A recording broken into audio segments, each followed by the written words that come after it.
Yo, Atlas speaking and welcome to part 10 of What If I Was Reincarnated in the World of Pokemon and Became the Greatest Pokemon Tactician. Let the tale begin. Chapter 246. Elise looked at Alex and asked with a slightly confused voice, "Can I ask you what is it you want in return that is worth missing out on several million?" Then without waiting for Alex to reply, she smirked at Alex and said in a flirtatious tone, "Could it be that you want my body? I am not averse to doing a few rounds with such a handsome man for a few million." Elise gave a wink as she finished speaking. Alex showed no expression but was mentally bewildered. He thought with annoyance, "Fuck, as if I will give up 10 million because I want to sleep with you. This girl really has a very high level of self-esteem to even think of that possibility. I should add narcissism in the list of her traits." Alex said with a deadpan tone, "No, that is not the reason. I will soon get a position higher or similar to an executive. That's why I'm in need of talented trainers who are not older than 16. You are lucky that you chose the right time to join Team Rocket and have the chance to become a direct subordinate of mine." Elise, who had heard that she had the chance to be a direct subordinate from a person with a rank similar to an executive, knew that she had really hit a jackpot. As long as she gets this position, she wouldn't have to be afraid of other high-ranked Team Rocket members. Albeit, she can't unnecessarily provoke them. Elise gave the best charming smile she could form and said, "Instructor John, this sounds too good to be true." Alex said with an indifferent tone, "You are right. It does sound very unbelievable, doesn't it? But it is true and even better than what you currently have in mind." Elise was astonished to hear this. "What? Even better?" Alex gave a slight nod and said with a dazzling smile, "I only need 3 direct subordinates, so you should understand the rarity and the benefits of such a position." Alex could see the amount of desire in her eyes having a sudden spike as he said this. Gardevoir said telepathically to Alex at this moment, "She is currently feeling ecstasy along with a little bit of lust." Alex, who heard how Gardevoir stuttered, understood the reason. He said telepathically, "Well, it's just a little lust, right? That doesn't mean she's a pervert, right?" Gardevoir didn't reply. Hearing no reply from Gardevoir, Alex told her, "Let's just not talk about it." Alex suppressed his thoughts and said with increased gravity in his voice, "That is also the main reason why I had to make sure that you were not a spy. I also have to be aware of your situation. Now, then. Tell me, how did you manage to get your Fiero to the S rank?" Elise looked at Alex and said with a smile, "Instructor John, do you know Ethan Brown?" Before Alex could say anything, she said with an innocent expression, "If you do, it would be easier to explain." Alex shook his head. He said while keeping eye contact, "No, I don't know this person." "Wait. Did you just say the name, Brown?" Elise gave a proud smile as she said, "Yes, the Brown family is rather well known in Pewter City and also a small power in the Alliance. Ethan Brown is the head of this Brown family." "Head of this family? Is this guy the father that the brat I met in the forest?" Alex looked at her and asked, "Did this Ethan Brown give you the items or money? And, why are you mentioning him?" Elise's smile grew wider as she said, "I was the mistress of Ethan Brown. He was head over heels in love with me. He gave me a lot of expensive gifts. Later he even wanted to marry me, but I refused. I have big goals and would never marry such a mediocre man. Especially the one who is also mediocre in bed." The last sentence was really unnecessary. Alex thought annoyed.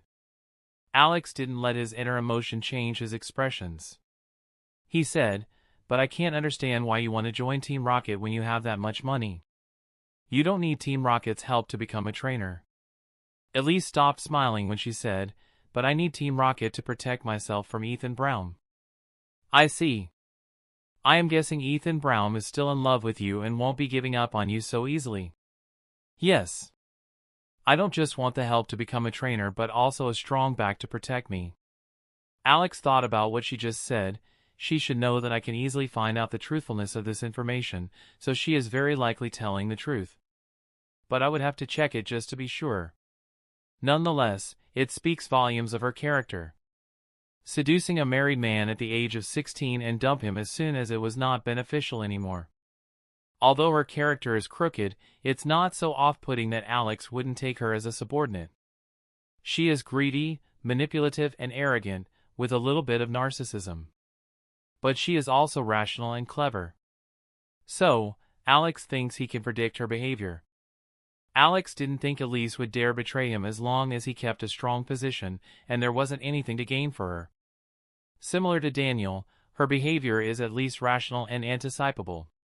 He would rather have a person with such a characteristic as a subordinate than a person who often reacts very emotionally. Alex looked with seriousness as he said, "Okay. You have met all my basic requirements. But to be sure, I will wait another 1 month before I make you a direct subordinate. You are basically a quasi-direct subordinate of mine. And as long as you don't disappoint me, you will soon become my direct subordinate." Elise gave a warm smile as she said, "Thank you very much, Instructor John. I will do my best not to disappoint you." Alex looked at Elise, who looked like a kind saint, and said indifferently, "Because danger for the novice rookies is very high, I will ask one of my direct subordinates to give you a lesson for 2 weeks. Use this chance to learn a lot and become stronger quickly, so you don't end up dying too soon." Elise started giving Alex an almost inviting look. "Instructor John, you are such a great boss. Can I thank you somehow?" Alex understood what she was trying to say. But he was indifferent to such things. "As long as you are useful to me and understand your place, I will give you many advantages. You can wait in your room, and I will send you my direct subordinate in the next 2 days." Elise saw Alex was unaffected by her indirect sexual invitation. He even straight up ignored it and indirectly told her to get out. She got up while maintaining a gentle and friendly smile. She thanked Alex before going out. After she left the room, Gardevoir said, "She felt admiration for you after you rejected her." Alex, who heard this, understood one thing: she looks down at the person who accepts such an invitation. Not that I can't understand that. Chapter 247. After Elise left the room, he picked up his TRH device and contacted Daniel. "Boss? Hey, Daniel. Can you talk right now?" "Yes, I'm in a safe zone right now." "Okay, I need someone to train my future third subordinate in the wilderness for 2 weeks, and I cannot involve someone whom I can't trust with this important task." Daniel didn't say anything for a moment. Alex knew what Daniel was thinking. "I can understand that you are making great strides on the island right now, and you are reluctant to waste your time. But I will reward you sufficiently if you accept this task." Daniel remembered the money he got from Alex when he led him to an S-rank Pokemon. This generosity convinced Daniel. "No problem, boss. I'll leave the island today." "Good. I'll be waiting for you here at the base in Pewter City." Alex and Daniel ended the conversation after talking about a few general things like training and Pokemon. Daniel often talks to Alex and asks for help, even though Daniel has a lot of knowledge through reading many books about Pokemon in his childhood. Alex's knowledge is even worse than Daniel's in terms of theoretical Pokemon knowledge. But Alex's Pokemon knowledge was much more practical, so Daniel can learn a lot of things from Alex. What are the optimal training times, the mood of the Pokemon, optimal move training and body training? Alex has extensive knowledge regarding that. Alex has read most of the good books containing such knowledge, and he has gained experience regarding them already. But the main reason why Alex's training was particularly good is that he tested and compared many different methods to have the best for his personal Pokemon. The combination of knowledge and the testing of possibilities. Although that doesn't sound particularly complicated to accomplish, it is very rare for the trainer or even elite trainer to create such an optimal training for their Pokemon. They have the knowledge but don't try anything new and stagnate with their limited training knowledge. In other cases, they don't have much knowledge. So, even after trying out many methods, they do not recognize which one is best. After the conversation, a smile covered Alex's face. The fact that Daniel agreed to train his third subordinate was the optimal result. Not only can Elise learn a lot and become a better and stronger trainer, but Daniel also gets stronger afterwards. As for the reward, Alex wanted to buy an item of value 2 or 3 million for Daniel's Butterfree to get it on the shallow gold rank. If Daniel has a second gold Pokemon, he will be much stronger in 1 year than with just one gold Pokemon. Deep Silver Pokemon starts to reach a soft cap with level 35, and the leveling up speed slows down as he had experienced with Ditto. Daniel's starter Beedrill, who has shallow silver potential, has apparently already reached his soft cap when it was only level 30 or so. The last time he saw Daniel's Pokemon, his starter Pokemon was a good deal lower in level than his other two Pokemon, a contradiction to the beginning. Alex believed that it would be difficult to level up Daniel's starter Pokemon after this soft cap was exceeded. He also asked about the progress Daniel had made till now, and Daniel told him the levels of his Pokemon. Beedrill, starter, was only at level 34, and Butterfree was only at level 37. Although Daniel has been training on the island for more than 15 days, 2 of his Pokemon have leveled up only 1 time. And even this level up was in the late days in the 15+ days. Alex remembers how his Pokemon, Crobat, Cizer and Gardevoir, made it leveled up 2 or 3 times in a similar time. After 3 weeks, Cizer was almost about to level up the 3rd time. He leveled up a day later. Only Daniel's Beedrill with gold potential leveled up 2 times even though it has the highest level among all of Daniel's Pokemon. Alex also felt that it would be difficult for Daniel's other Pokemon if they don't reach gold. For Daniel's start Pokemon, that wasn't even born with a shallow silver, it would cost him a fortune to get it to the shallow gold rank. It would even cost him a lot more than what Alex had spent on Ditto, and that was very expensive and objectively very ineffective. Of course, Alex told Daniel about the secret that he had learned from Professor Walter after his rookie tournament victory in order to prevent Daniel from wasting his money. He had also told Maria. Alex thought that among Daniel's Pokemon, Butterfree is the one whose potential should be given first priority. If he doesn't do anything about her potential, she will continue to level up so slowly. Alex planned to tell Daniel explicitly that the item is best suited for Butterfree when he gives it to him after the training with Elise has been finished. With this, Elise and Daniel will both get stronger, and Alex only has to sacrifice 2 or 3 million. 2 or 3 million is not a small amount. But for Alex, it is worth it if he can increase his chance of victory. Alex wanted this position even though he knew that this position is not without danger. But he believed that after 1 year, he would at least be stronger than Brock. Not to mention, he will have 3 powerful elite trainers as subordinates. With that, even if he cannot conquer Hoenn Underground, controlling at least one medium-sized city underground shouldn't be difficult. Thus, he will secure a source of a lot of money and influence. Together with the financial support from Team Rocket, this position is far too good to let go of. Especially because Alex can make his subordinate faithful to himself and not to Team Rocket because it is an undercover mission. Although he has no plans to leave Team Rocket, having a card for the future scenario is important. For this plan, Alex has only one concern. Giovanni should be smart enough to understand that. Yet, he didn't give these missions to Team Rocket members who are extremely loyal to him. At least, Alex is not. Alex pondered over reasons, and he came up with different hypotheses. 1.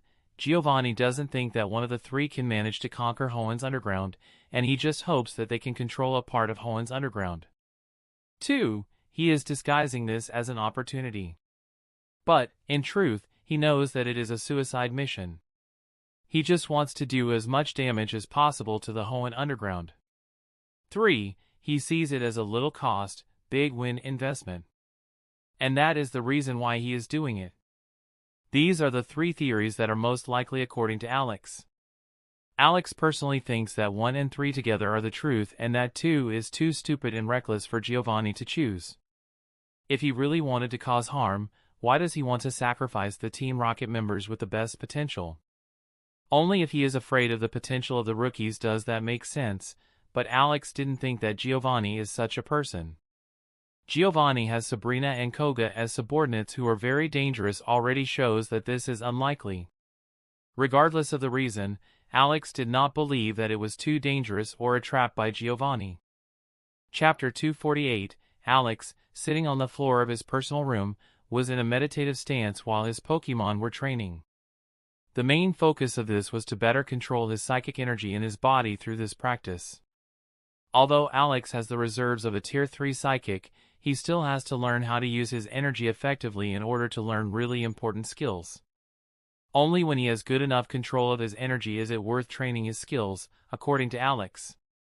Buzz. Alex had kept his TRH device on silent mode since the sound it makes when it vibrates due to the new notification was enough to grab his attention. When he checked what it was, he found a message from Maria. "Hey, Playboy, are you watching TV?" Alex was momentarily speechless. He called her and asked the first thing that had stuck in his mind, "Really? Playboy? You still plan to keep on calling me that?" "Why not? Even though a second class, you are a Playboy nonetheless. And I also think that it's a good nickname. Much better than Honey or Sweetheart." "Wow! I'm not only a Playboy but also a bad Playboy? Did I forget something important today? Or else why are you hitting me with an insult combo? Not bad, right?" Playboy is the name Maria started using as a romantic nickname after they got together and started chatting with each other on a daily basis. Alex had heard/read this name for 2 weeks constantly and found it very funny. He thinks that he generally has a bad relationship with the female gender if you exclude Maria. Nina Brown and Misty both have a poor relationship with Alex. Alex is often indifferent to Lisa, though Lisa is a special case. He felt that this nickname had nothing to do with reality and that he was a proud and serious man. Well, most of the time. "You know, what? I was just thinking about a good name suitable for you. What do you think of the name, Small Dot?" Alex counterattacked. Maria thought for a moment before she understood what he meant by that. Although Alex is taller than she is already quite tall for a woman's standard. So he definitely didn't mean her height by this name. Maria didn't say anything for a moment, but anger was bubbling inside her. After a few seconds, she said in a dry voice, "Haha. You're making fun of my small breasts, how original. But 2 people can play this game. I'll call you Small from now on too, in public to top it off. Let's see who gets more embarrassed." Alex, who was above average, understood what people would think if Maria called him that. Alex couldn't control his anger this time. "You bitch. That's a lie, and you know it." Maria's angry voice could also be heard through the TRH device as she said, "And that I have small breasts isn't a lie, you bastard. I just wanted to make a joke." "Me too." Alex and Maria didn't say anything to each other for a moment. After a few seconds, Maria said, "I hope you know, I would never try to humiliate you like that in public." Alex answered with an apologetic tone, "My joke was really a bit too much this time. I hope this joke didn't hurt your feelings." She said softly, "Don't worry. Love you, Playboy." The happy smile had found its way back on Alex's face as he said with an invigorated tone, "I love you too, Maria." After this romantic moment, Alex suddenly said, "And I checked, you really have above average breasts for your age." Maria started to slightly smile as she said seductive, "Hee hee, what a coincidence. I also checked the size of your piece. Not bad. Dot." This seductive tone had done its charm as Alex's libido had increased. "When are you coming back?" "I've only been on the island for 2 weeks, and I want to stay on it for at least 1 month." Alex was disappointed hearing this. "But I can fly back for a day tomorrow." This sentence alone made Alex's emotions go 180. Alex grinned, "Sounds good." Although both had a small argument today, neither was really angry with the other and tried to be considerate against each other.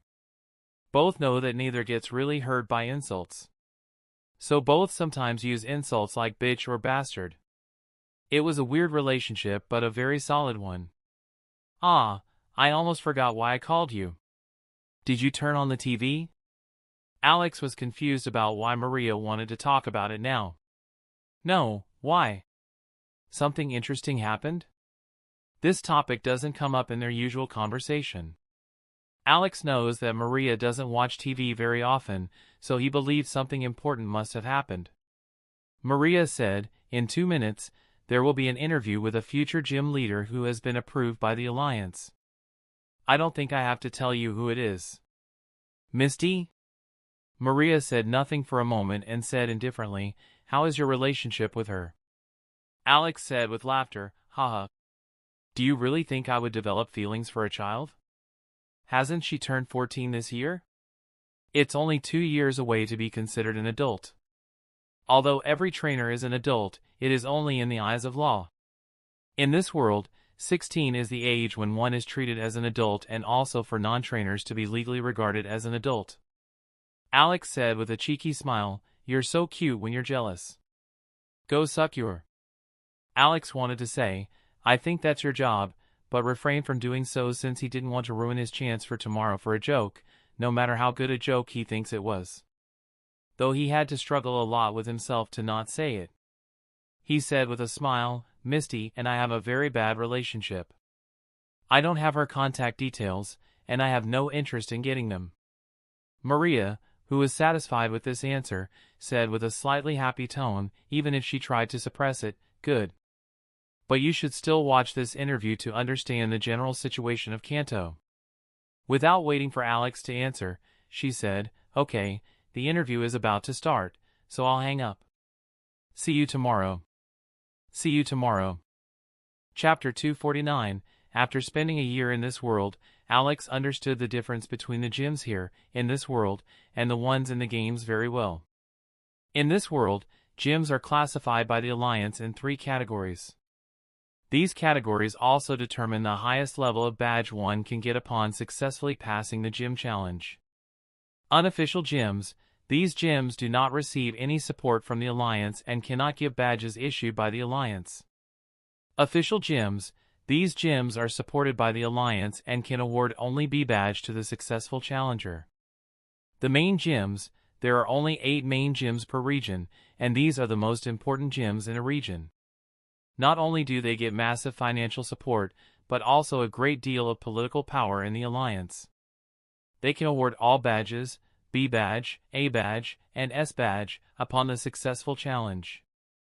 Badges are also categorized into 3 ranks to show how much strength the gym leader has used in the fight. B badge. A trainer can get this badge without having to fight the gym leader. Often, there is only a fight against a trainee in the gym who is responsible for rookie trainers. When a trainer challenges the gym for a B badge, the gym leader or trainee can use Pokemon only between levels 10 to 39. But mostly Pokemon with levels, similar to the challenger's Pokemon, are used. A badge. This badge can only be obtained from a fight against the gym leader and usually requires an appointment. These fights are also often broadcasted when a gym leader thinks that the battle with the challenger can be interesting and captivating and uses this to increase the popularity of gym leaders. In this fight, the gym leader will use Pokemon between LV40 and LV49. S badge. These badges are extremely rare, and very few trainers have one or more of these badges. To get this gym badge, you have to win against a gym leader who will use his strongest Pokemon. The gym leader can choose the format of the fight, 1v/S1, 2v/S2, 3v/S3, and so on, and also the arena, which makes the difficulty of this battle, which is already very high, break through the roof. These 3 ranks of badges also have another purpose. Every year each region holds a tournament which is the most important event in the whole region. In Kanto, the tournament is called the Kanto Champion Tournament. And as the name suggests, only the strongest trainers are allowed to take part in this tournament. But in order to participate in this tournament, either one of these conditions must be met. 1. At least 6 B badges and 2 A badges. 2. At least 3 A badge.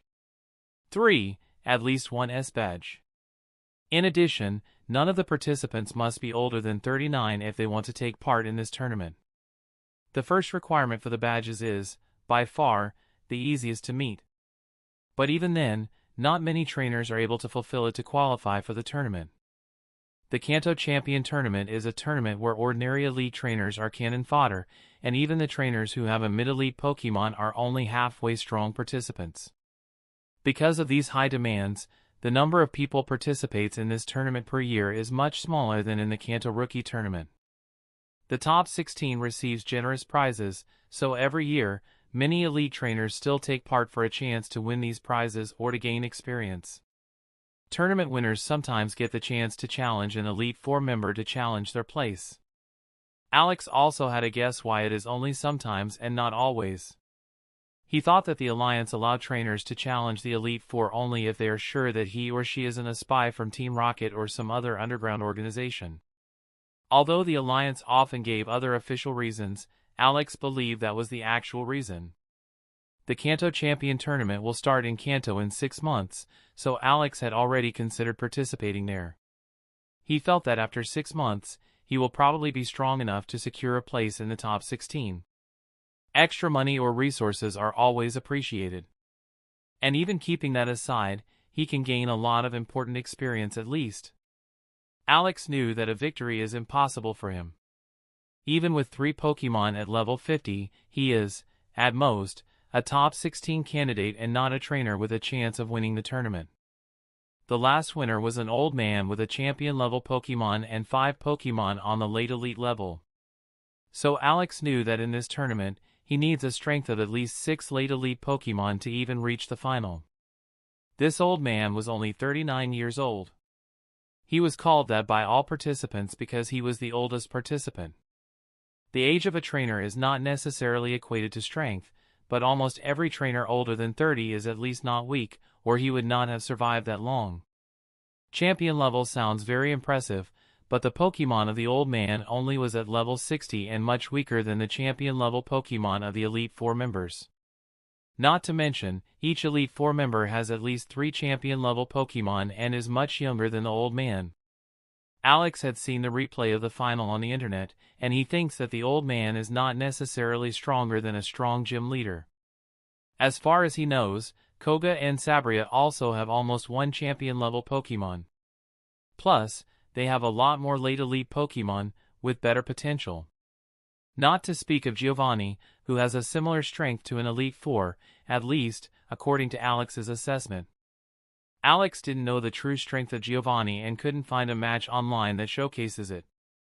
There are fights, but these do not show the full power of Giovanni. Compared to the Elite Four, Giovanni's strength is much less known, making him much more dangerous to fight. Alex switched on the TV and switched to the most famous news channel of Kanto, Poke News. Compared to Alex's previous world, there are far fewer channels in the Pokemon world. But that is most likely due to the lesser population and not because of the technical means. After a few minutes of preface, the program switched to a reporter, standing next to Misty. The reporter and Misty were both dressed very professionally, though Alex thought that Misty looked stupid in such clothes. The female reporter was a beautiful black-haired woman, and her professional suit had somehow increased her charm. She was obviously taller than Misty, and her wearing high heels made Misty look even more like a child, making it even funnier to Alex. Good afternoon, dear viewers. I am standing just in front of the entrance of the gym arena of Cerulean City, which has received permission from the Alliance to be reopened if Gym Leader Misty wants. She looked at Misty with a smile and said, Gym Leader Misty, thank you very much for finding the time for an interview. Misty looked at the woman and said with a rehearsed smile, no problem, and welcome to the Cerulean City. Chapter 250. The female reporter started her questions with a professional smile. Gym Leader Misty, as announced by the Alliance today, you have been accepted as the successor to the Cerulean City Gym and are now allowed to open the gym again. So, when are you going to reopen the gym? Misty, who was expecting this question, smiled as she answered, although I have a team full of elite Pokemon and met the minimum requirements for the A and B badge, the gym won't be opening for a while. Oh, what a surprise! Can Gym Leader Misty tell us the reason? Misty kept smiling as she said, I'm too weak to really be the gym leader of Cerulean City. So I will wait until I'm at least stronger than the Brock, which shouldn't take too long. The female reporter didn't like what Misty was saying. Brock was a gym leader, and Misty insulting him could bring some trouble to her. She also didn't like this haughty behavior of Misty, but she didn't let it out on her face. Is that related to how you suddenly got so strong? I mean, You are only 14 years old and already have 6 elite-level Pokemon. From which, one is already at LV 47 if I'm not wrong. This is unbelievable. Many even say that you have the talent to be a champion trainer. Brock has nothing to do with me. To be honest, Brock is a waste, and I don't even see him as a gym leader. He is dash. The female reporter realized that the situation was getting a bit out of hand and interrupted Misty before she continued to damage Brock's reputation. Gym leader Misty, we shouldn't be talking about other gym leaders. We are here for you, after all. She quickly tried to turn the topic in a different direction. Can you tell us what is the reason that you suddenly got so much strong so fast? Misty stopped smiling as she said, I've had 2 shattering defeats in the last few months, and they made me understand that talent is useless without hard work. After this bitter lesson, I started using all of my time training my Pokemon, and I spent 1 whole month in a dangerous area to get stronger quickly. Unbelievable, the female reporter was a bit astonished. Suddenly, she felt more respect for Misty. Even though you don't need to go this far, you still put yourself in danger to get stronger faster. Not necessary? Misty gave out a smile full of self-contempt. That is nonsense. After reaching the elite rank, if you do not venture into the wilderness regularly, the leveling speed of your Pokemon will only get slower and slower. Not to mention, you get more fighting experience in the wilderness as you face stronger Pokemon. When I was 12 years old, I didn't see Pokemon training the way I do now and wasted a lot of time. I never trained alone in the wilderness, and I didn't train my Pokemon for more than 2 hours a day on average. Just because my Pokemon have such good potential, I was able to reach the elite rank so early. But I don't plan to become a medium-sized gym trainer, and I don't want to be weak anymore. The female reporter was feeling newfound admiration for Misty as she said, Your speech is awe-inspiring, and your growth as a trainer is something everyone should strive for. Misty looked in a good mood as she said, Thank you for the kind words. The female reporter calmed down after a few seconds and asked the question that was bugging her for a while. You talked about 2 shattering defeats. Can you tell us when they happened and who were you up against? Misty's good mood suddenly vanished as she heard this question. Well, I think a lot of viewers already know this person.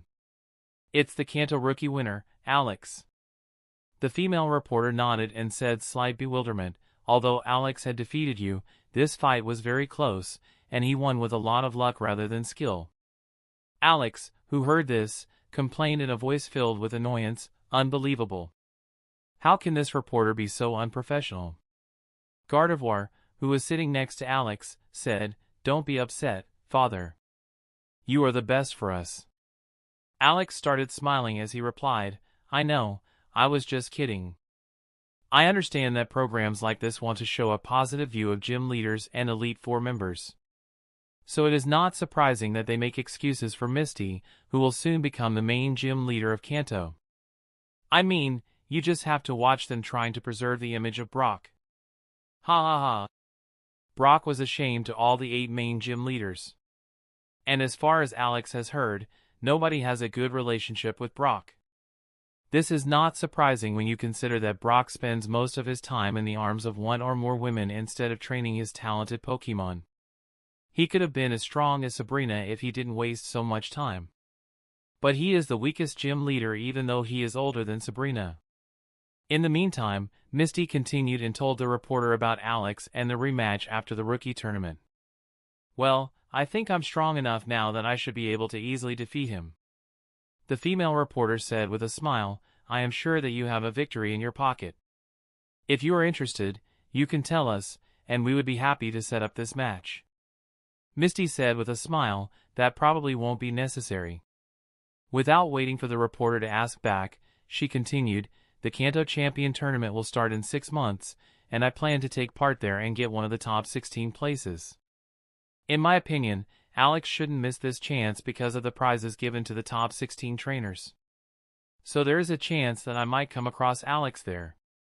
Alex looked at Misty and thought out loud, did she plan for the tournament organizers to see this interview so that both of us will be matched against each other?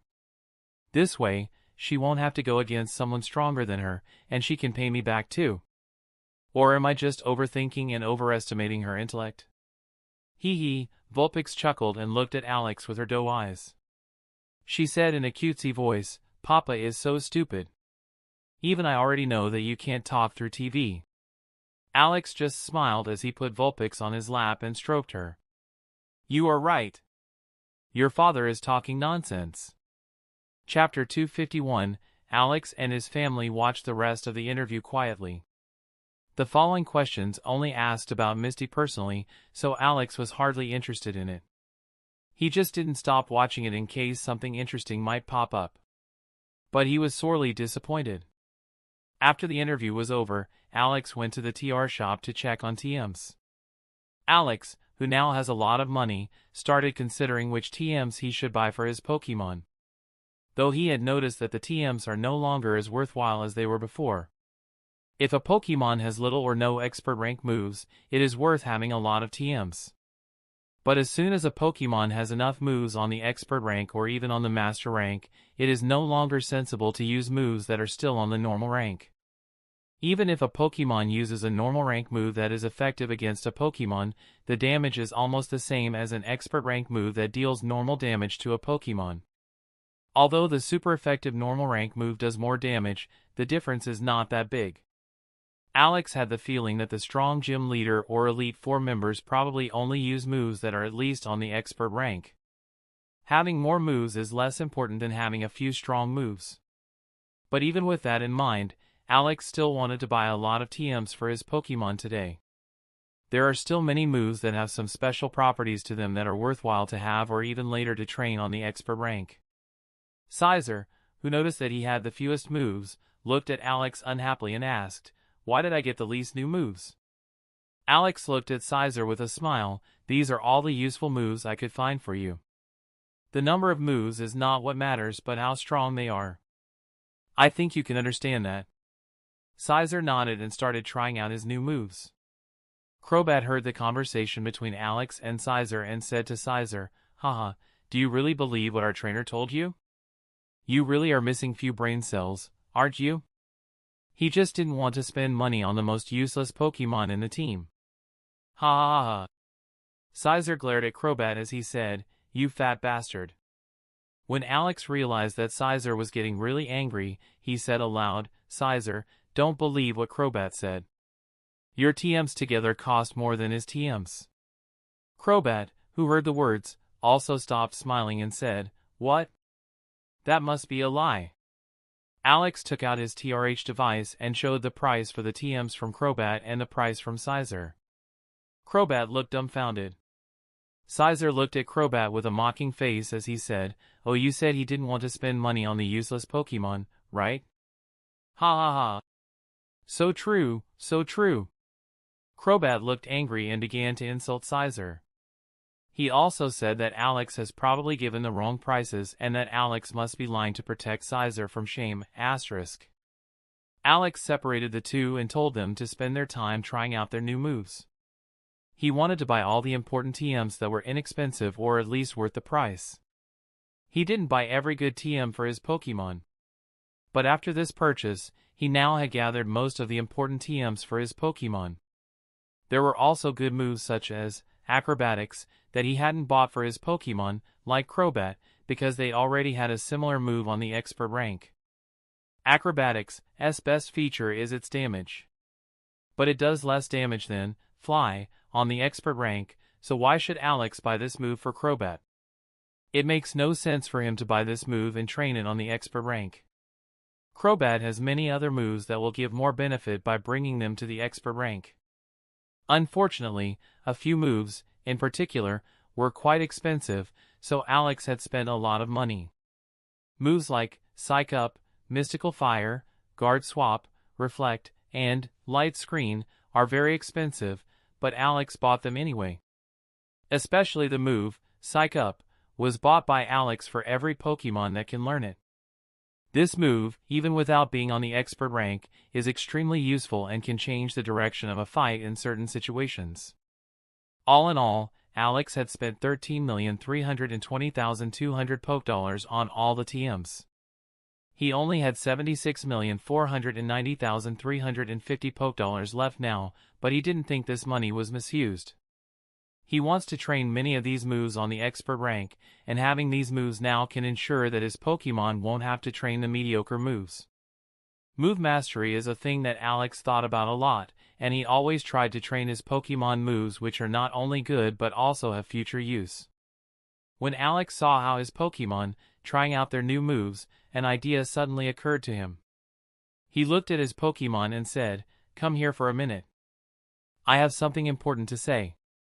Chapter 252, after all of Alex's Pokemon had gathered in front of him, he began speaking. "I have important things to announce. First of all, we will start collecting badges in the next few months to take part in the Kanto Champion Tournament in 6 months. This is the biggest tournament held in the Kanto region. And the higher the place we achieve, the better the price we will get. So let's try our best for this. Apart from that, I have something even more important thing to say." Vulpix immediately asked with a confused voice, "Papa, what can be even more important than that?" Alex smiled hearing this. "It's nothing new, actually, and maybe some has already predicted what I'm about to say. A tournament will be held after 40 days that is even more important for us than the Kanto Champion Tournament. It is, of course, the Alex Tournament number 3 that I am talking about." Vulpix looked at Alex with her sparkling eyes and asked, "Father, what is this Alex Tournament?" Alex looked at Vulpix and Shuppet and said with a calming tone, "This is a tournament to find out who is the strongest Pokemon in our family. But unfortunately, you two are still too young to take part in it." Shuppet was sad hearing this. He looked at the floor and started looking depressing around. Vulpix also showed sorrow but more of an expression like, "Why? This is so unfair." "Humph." Alex showed a gentle smile, "Don't worry. You will be old enough to participate by the time the next tournament takes place, so don't be sad. Your big sister Blazakin and your big brother Bastiodon have only recently gotten old enough to participate in this tournament. This will also be their debut tournament."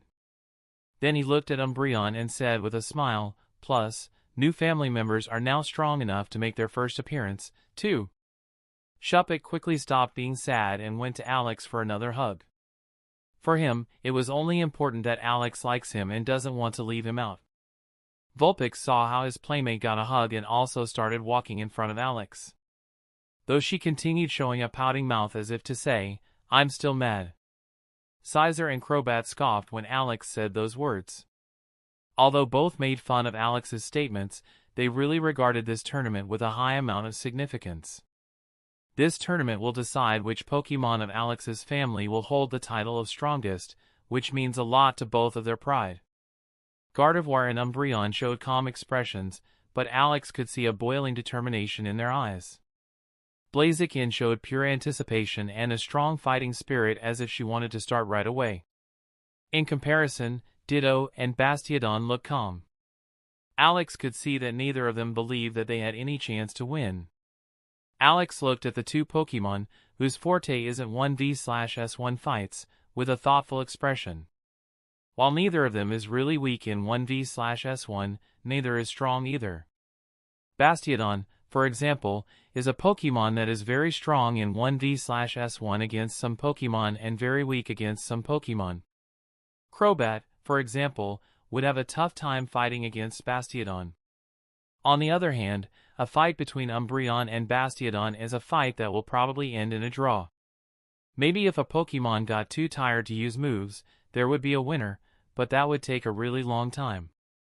Even Cizer, who is very strong against Bastiodon, has to be careful to not be hit by the expert rank, Flamethrower. But because Bastiodon has such a bad SPATK and Cizer have the moves, Swords Dance, and Brick Break, on the expert rank, Cizer would still be the favorite in a fight between the two. Gardevoir and Blazakin are the two Pokemon where Bastiodon has almost no chance of victory. Bastiodon would have to be incredibly lucky so that he doesn't meet these two Pokemon in order to win this tournament. Ditto's chance is probably even worse. Although he can copy any Pokemon from Alex's team because they are on the edge of the arena, unfortunately, all the moves of copied Pokemon are only on the normal rank. He's also the lowest level Pokemon in this tournament, which doesn't help either. He has the ability to hard counter any of his opponents, but Alex didn't think it was enough. Though Alex still believes that Ditto has incredible potential. As soon as his transform reaches the Master rank, Ditto's primary weakness, all moves staying on the normal rank, would no longer be a hindrance. 40 days later. Chapter 253. During these 40 days, Alex stayed underground in the Pewter City Team Rocket in order to be there when Elise and Daniel returns.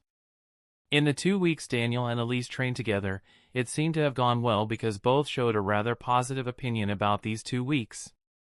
Alex gave Daniel an item of 3.5 million as a reward.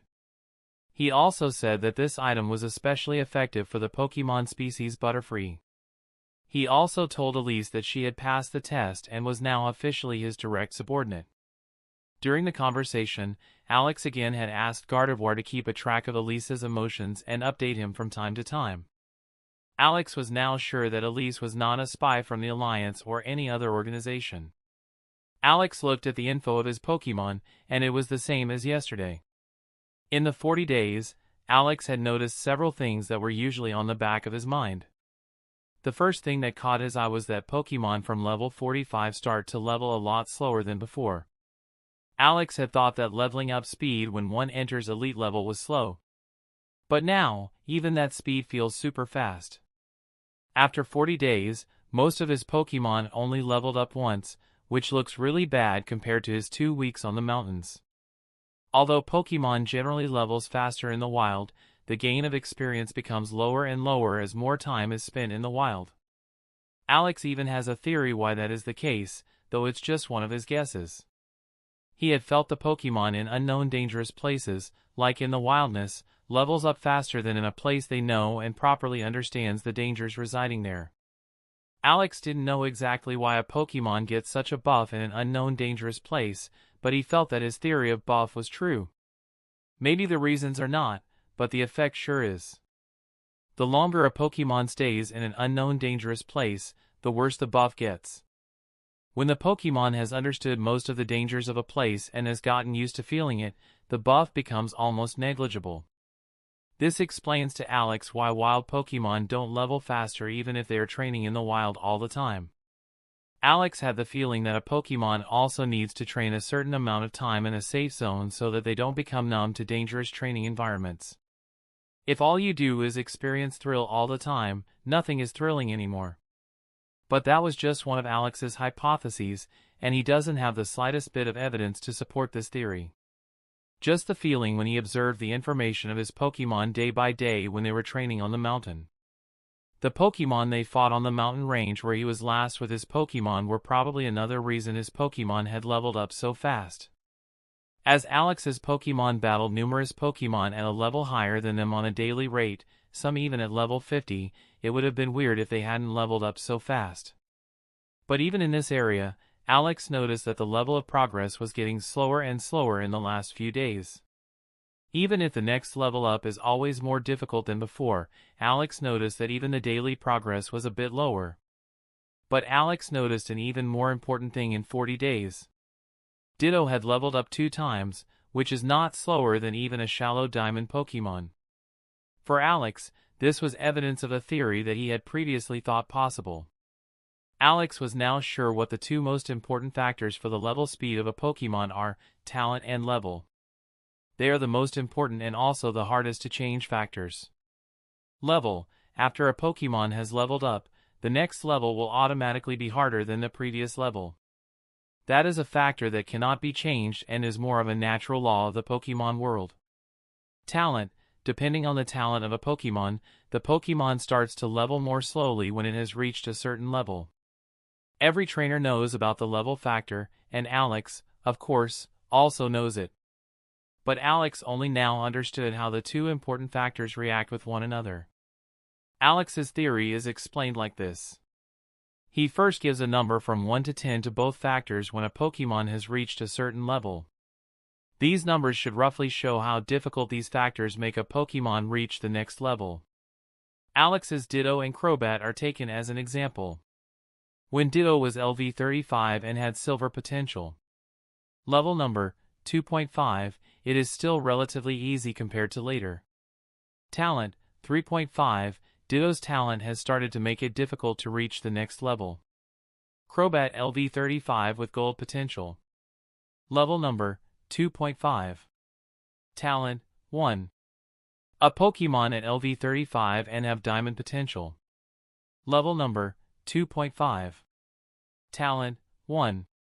When Ditto was LV40 and had silver potential. Level number 5.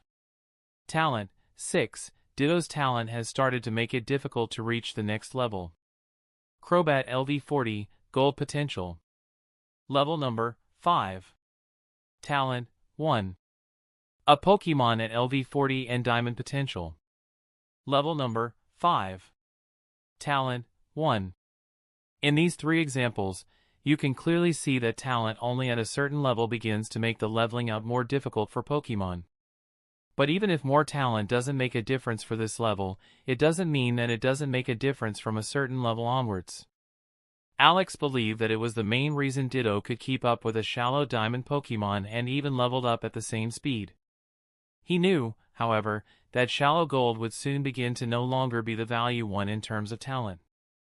Probably from level 45, Ditto will start leveling more and more slowly because of his talent. Or maybe, this will only happen from level 50, but Ditto might not be that lucky. Alex also noticed another thing, or it's more appropriate to say that it's a thing he had thought about a lot. He knew from the beginning that the move, Transform, is a special move in terms of move mastery. Alex heard that practicing this move to master rank is really challenging and takes a very long time. But he had underestimated how long this time will be. Ditto has been Alex's Pokemon for more than 1 year, and he has been practicing this move ever since then. Not to forget, Transform is an innate talent move. Alex also didn't have the feeling that it would move to Master Rank anytime soon. Ditto with a Master Rank, Transform, is just too rare in Pokemon Trainer's world for it to happen easily. Fortunately, Ditto is now an S-rank Pokemon, and a few years should be enough for it. After all of Alex's Pokemon came in front of him, Alex said with a smile, "Okay, the Alex Tournament number 3 starts today. Because 7 participants are taking part this time, one of you will automatically advance to the first round. I wrote 7 numbers in this box on pieces of paper, and I will now start drawing for the participants." Alex didn't want to cheat his Pokemon in the matchups, so he would draw the number for them. Crobat complained why he was the one to draw the numbers for them, but Alex ignored it. "Don't worry, I won't cheat and randomly draw a number. And I will really draw random numbers for the Pokemon so that no one can say that it happens because of the plot if some readers are dissatisfied." 1 versus 2. Semifinal. 3 versus 4. Finale. 5 versus 6. Semifinal. 7th. Alex set a Pokemon and then pulled a number from the box. He did this 6 times. The tournament tree had its candidates. Crobat, 3. Cizer, 7. Gardevoir, 4. Ditto, 6. Bastiodon, 1. Blazakin, 5. Umbreon, 2. Bastiodon vs Umbreon. Semifinal. Crobat vs Gardevoir. Finale. Blazakin vs Ditto. Semifinal. Cizer. Chapter 254. Alex looked at the tournament tree and suddenly wished that he had created the tournament tree in the first place. The first match itself was going to be an absolute nightmare. A tank v/SA tank. Since both tanks had rest on the expert rank, Alex felt that this fight will probably last longer than all the other fights together. In addition, Cizer got a free ticket, who was not a good pick for the free ticket. He would prefer for Ditto or Bastiodon to get this free ticket. Alex removed all of these thoughts and looked at his Pokemon. He cleared his throat and said out loud, "Ahem. Welcome, everyone, to the Alex Tournament number 3. After the massive success of the first and second tournament, the organizer has decided to host another tournament.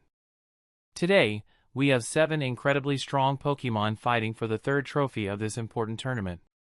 For participant number 1, we have Bastiodon, a particularly massive monster of his species, who is the embodiment of the word tank.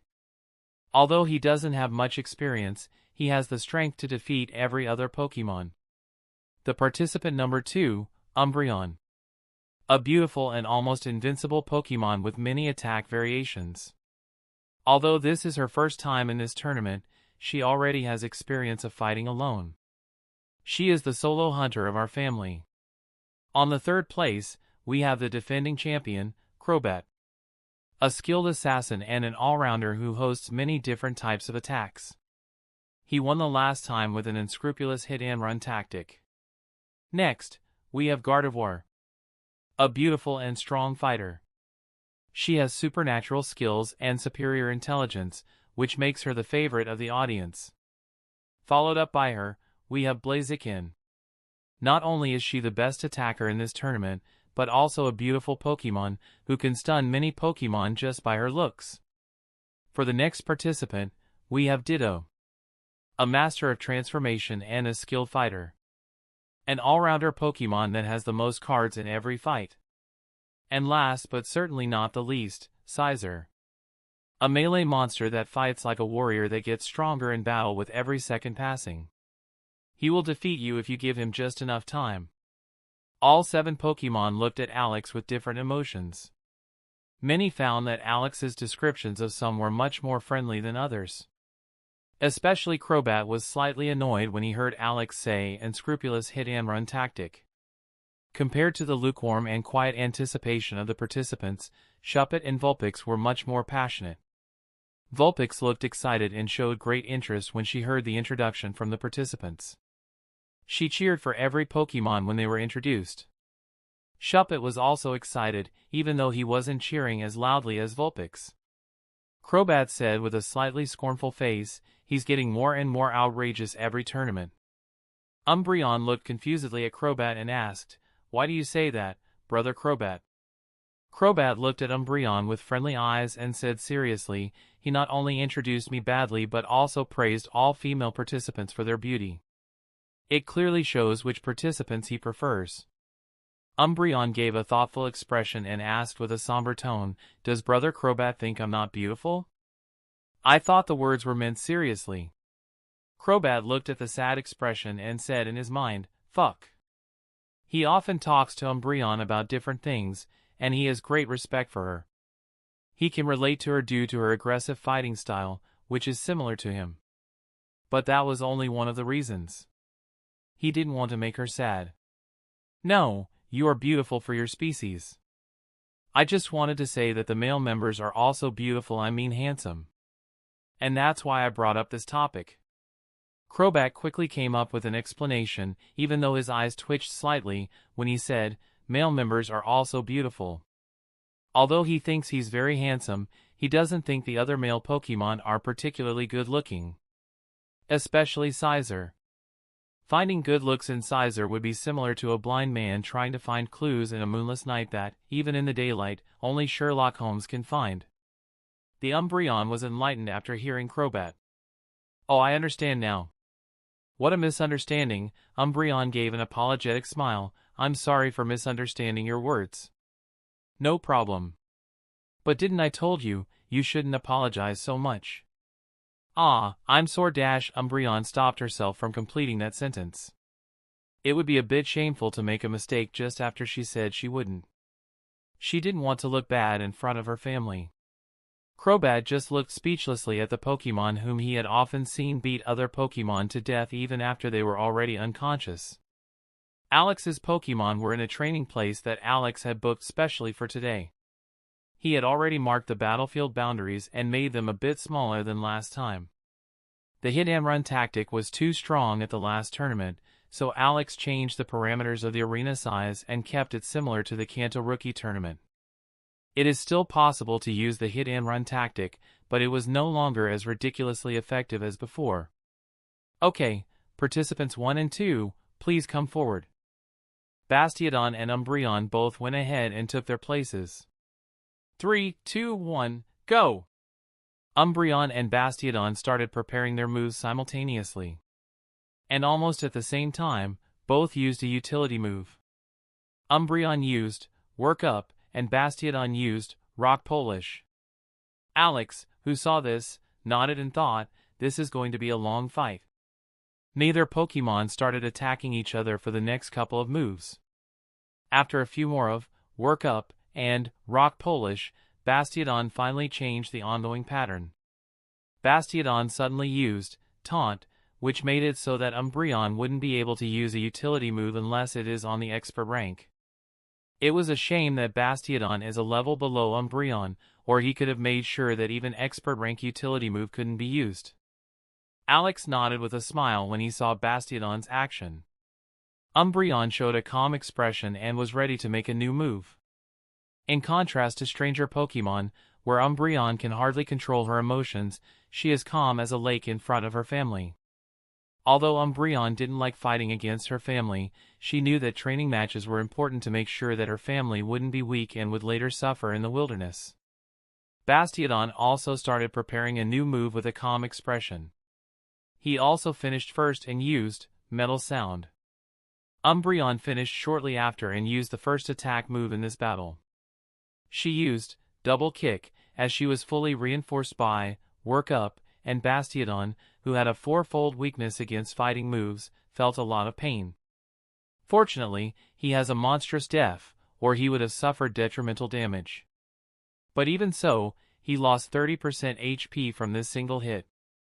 Bastiodon's expression became serious as he was preparing the next move.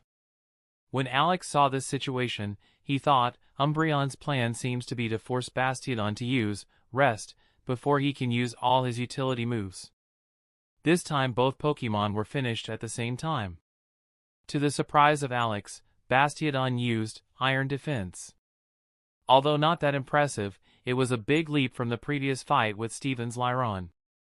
He talked for many hours with Bastiodon about independent tactics and sometimes let him fight alone in the wilderness. Alex felt that his hard work was paying off. Umbreon used Double Kick again and caused a great deal of damage to Bastiodon. After this exchange, both Pokemon started to prepare for moves again. Bastiodon finished first and finally used the expert rank, Rest. His injuries immediately healed, but he had fallen asleep. Umbreon, who finished shortly after, used Double Kick and hit Bastiodon lightly. Umbreon knows the weak points of Bastiodon. She wanted to take advantage of Bastiodon being asleep. But she didn't hit the weak point right away. Actually, even if she wanted to, she couldn't. She used this opportunity to make Bastiodon roll over and fall on his side. She didn't hit his weak point but made it possible to reach it for next time. Smart, she used the power of Double Kick to move Bastiodon, clearing her way to his stomach so that for the next attack, she can hit his weak spot. Knowing where the weak point of a Pokemon like Bastiodon is located is not easy, and Umbreon only knows this because Bastiodon is a Pokemon she often sees fighting. One of the biggest advantages Bastiodon species have is that the weak point is not easy to hit, like the head, for example. Bastiodon can only prepare one move while sleeping, and that is naturally the Sleep Talk. After Sleep Talk reaches the expert rank, it stops using any random moves. Although the move selection would still be random, it would at least be an expert rank move. Unfortunately, this advantage didn't help Bastiodon as he didn't wake up fast enough and was knocked out by 2 critical hits. Alex said quietly, "Wow! That was a lot faster than I expected." Chapter 255. After the fight came to an end, Alex hurriedly went to Bastiodon and healed him using a super potion. He also gave Umbreon an energy root so that she wouldn't have any endurance issues. Normally, he would heal her, too. But Umbreon had received no damage from Bastiodon, so that was not necessary. After a few minutes, with the help of the super potion, Bastiodon woke up. Bastiodon was disappointed that he was defeated. But Alex comforted him and told him that he had fought very well. He had improved a lot, and he just needs to keep this up. He really thinks that. If Umbreon hadn't known the weak point of Bastiodon and therefore caused so much damage so quickly, this fight would be close and really long. Alex looked at the 2 new participants who had arrived on the battlefield and said, "Okay, Gardevoir and Crobat, time to start your fight." Crobat looked at Gardevoir and said with a smug face, "Little sister, don't hold it against me. After all, this fight is going to end in my victory." Gardevoir just smiled gently and said, "We'll see." Although Alex didn't say anything, he really didn't think that Crobat was the favorite in this fight. In the last fight, Crobat had the advantage of having 3 more levels than Gardevoir. But this gap had closed down a lot by now. 3, 2, 1, go! Crobat and Gardevoir both started preparing their moves. Crobat moved in the direction of Gardevoir as he prepared the move, and Gardevoir moved away from Crobat. Gardevoir is not a slow Pokemon. But compared to Crobat, she will look a lot slower. Crobat was only meters away from Gardevoir when both Pokemon finished their moves preparation around the same time. Crobat used Toxic and hit Gardevoir, who made a futile attempt to dodge it. Gardevoir used Calm Mind and, almost immediately after that, teleported 80 yards away from Crobat. She was now on the other side of the battlefield's border that Alex had marked. Alex saw that Gardevoir had used a different tactic this time compared to their last fight and showed a slight smile. This time, Gardevoir had quickly recognized her strengths in this fight and used a tactic that gave Crobat little chance to counterattack. Now that Teleport was on the expert rank, making it even faster, Gardevoir could successfully utilize the hit-and-run tactic against the hit-and-run king himself. Gardevoir looked at Crobat and started preparing for her next move. Crobat, who had already been in this situation in their last fight, knew that it was best if he keeps a distance of 30 to 40 meters to Gardevoir and hits her with a long-range combat move. Thus, even when she uses Teleport, he would be closer and hardly has to move around to reach her. He was flying quickly in the direction of Gardevoir. Unfortunately, it didn't take Gardevoir long to prepare her move, and she used it immediately even though Crobat was still 50 meters away. If Gardevoir uses any other move, Crobat could easily avoid it from this distance. But Gardevoir had used Psychic, which is impossible to dodge with pure speed. As long as the opponent is within the range of Psychic, the probability of him being hit is almost 100%. And the range of Psychic on the expert rank is now almost as large as the arena. Crobat, hit by this move, suffered a great deal of pain. He had lost more than 30% of his HP, which he hadn't quite expected. Gardevoir, who had landed these hits, started preparing her next move. At least, she pretended that. Crobat didn't notice and used Dino Shock as soon as he got within range. Gardevoir stopped pretending preparing a move and teleported in less than half a second. It is very annoying for a Pokemon to suddenly cancel a move and even ensures that the Pokemon cannot concentrate for almost a second. But because Gardevoir had only pretended to do so, she didn't have this problem.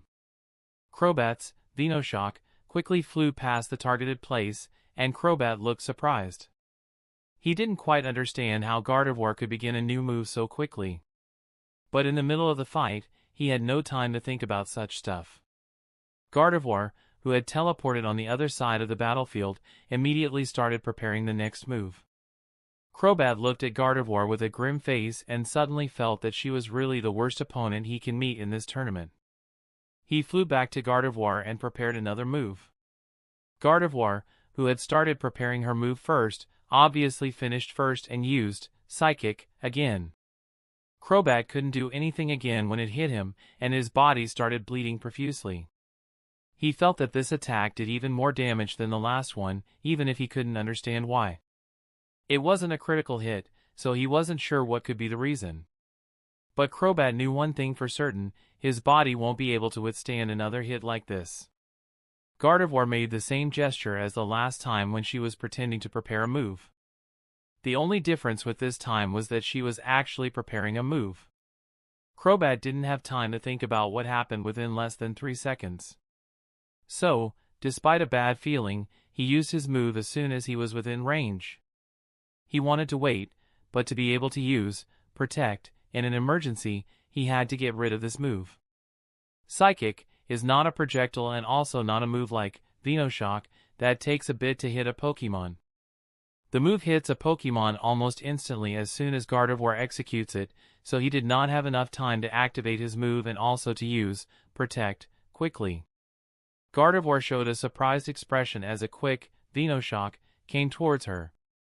She was hit and lost almost 30% of HP from that one hit.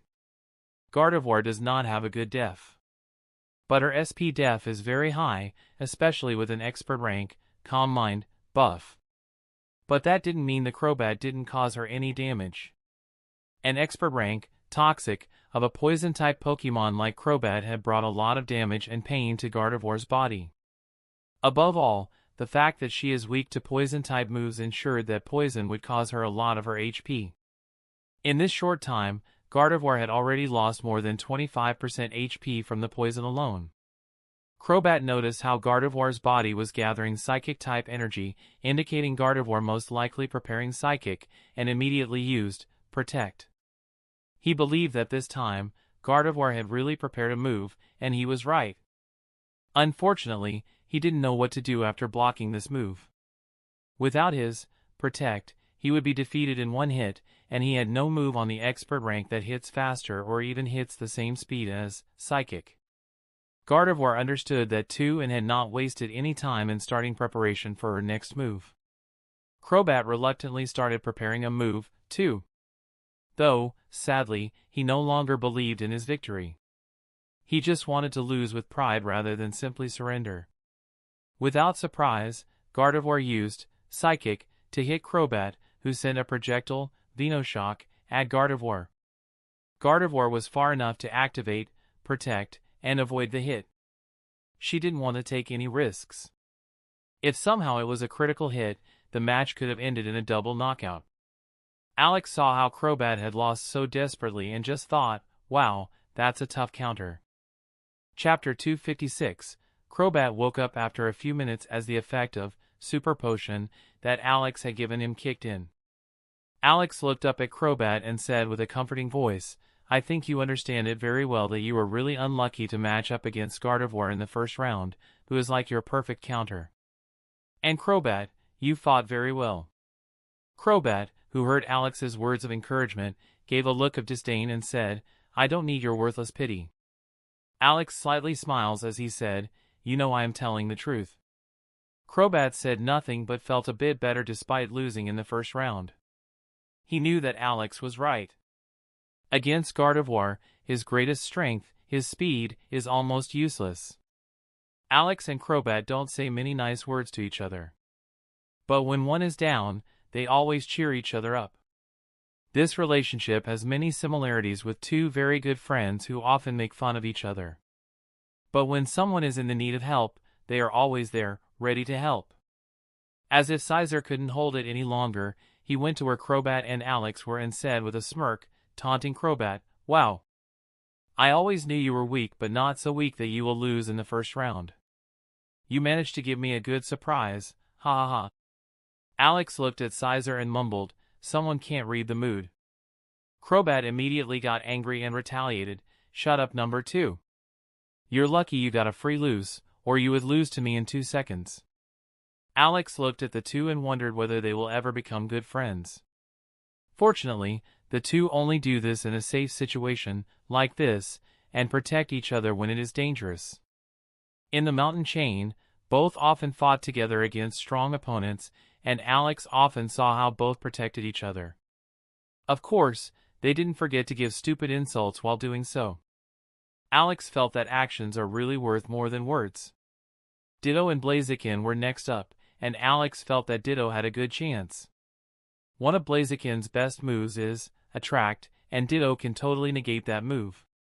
As long as Ditto transforms into a Pokemon who is super effective against Blazakin, Alex would even say that Ditto is the slight favorite with a good tactic. Blazakin has the strongest move in this tournament with the Overheat, that is on the Master rank, but that is also not without any weakness. As long as Ditto uses Protect against Overheat, he would be able to block most of the attack. Protect is not strong enough to completely ward off a Master rank Overheat, plus expert rank, Sunny Day, but it can at least absorb most of the damage. 3, 2, 1, go! Ditto transformed into Gardevoir in less than 1 second and immediately used Teleport to move to the edge of the arena. Blazakin also started preparing a move, and after seeing who Ditto had transformed into, she dashed towards Ditto. Ditto also started preparing a move a little later. Alex saw how Ditto turned himself to Gardevoir and couldn't help but nod. He felt that Ditto had made the best choice. Apart from the obvious type advantages, all the best moves, Expert and Master rank, from Blazakin are special moves, like Will-O-Wisp, which are not that effective against Gardevoir. Gardevoir has a worse HP value in this world than in the games but has the ability to teleport in a short time which, according to Alex, is a good trade-off. In addition, her SP def is very good, so she is not a complete glass cannon against Blazakin. Blazakin finished first, and everyone noticed that the atmosphere had suddenly gotten hot, and the sun seemed to shine brighter. After using Sunny Day, she immediately started preparing a new move while rushing towards Ditto. Ditto still needed a good bit of time before he also finished his first move.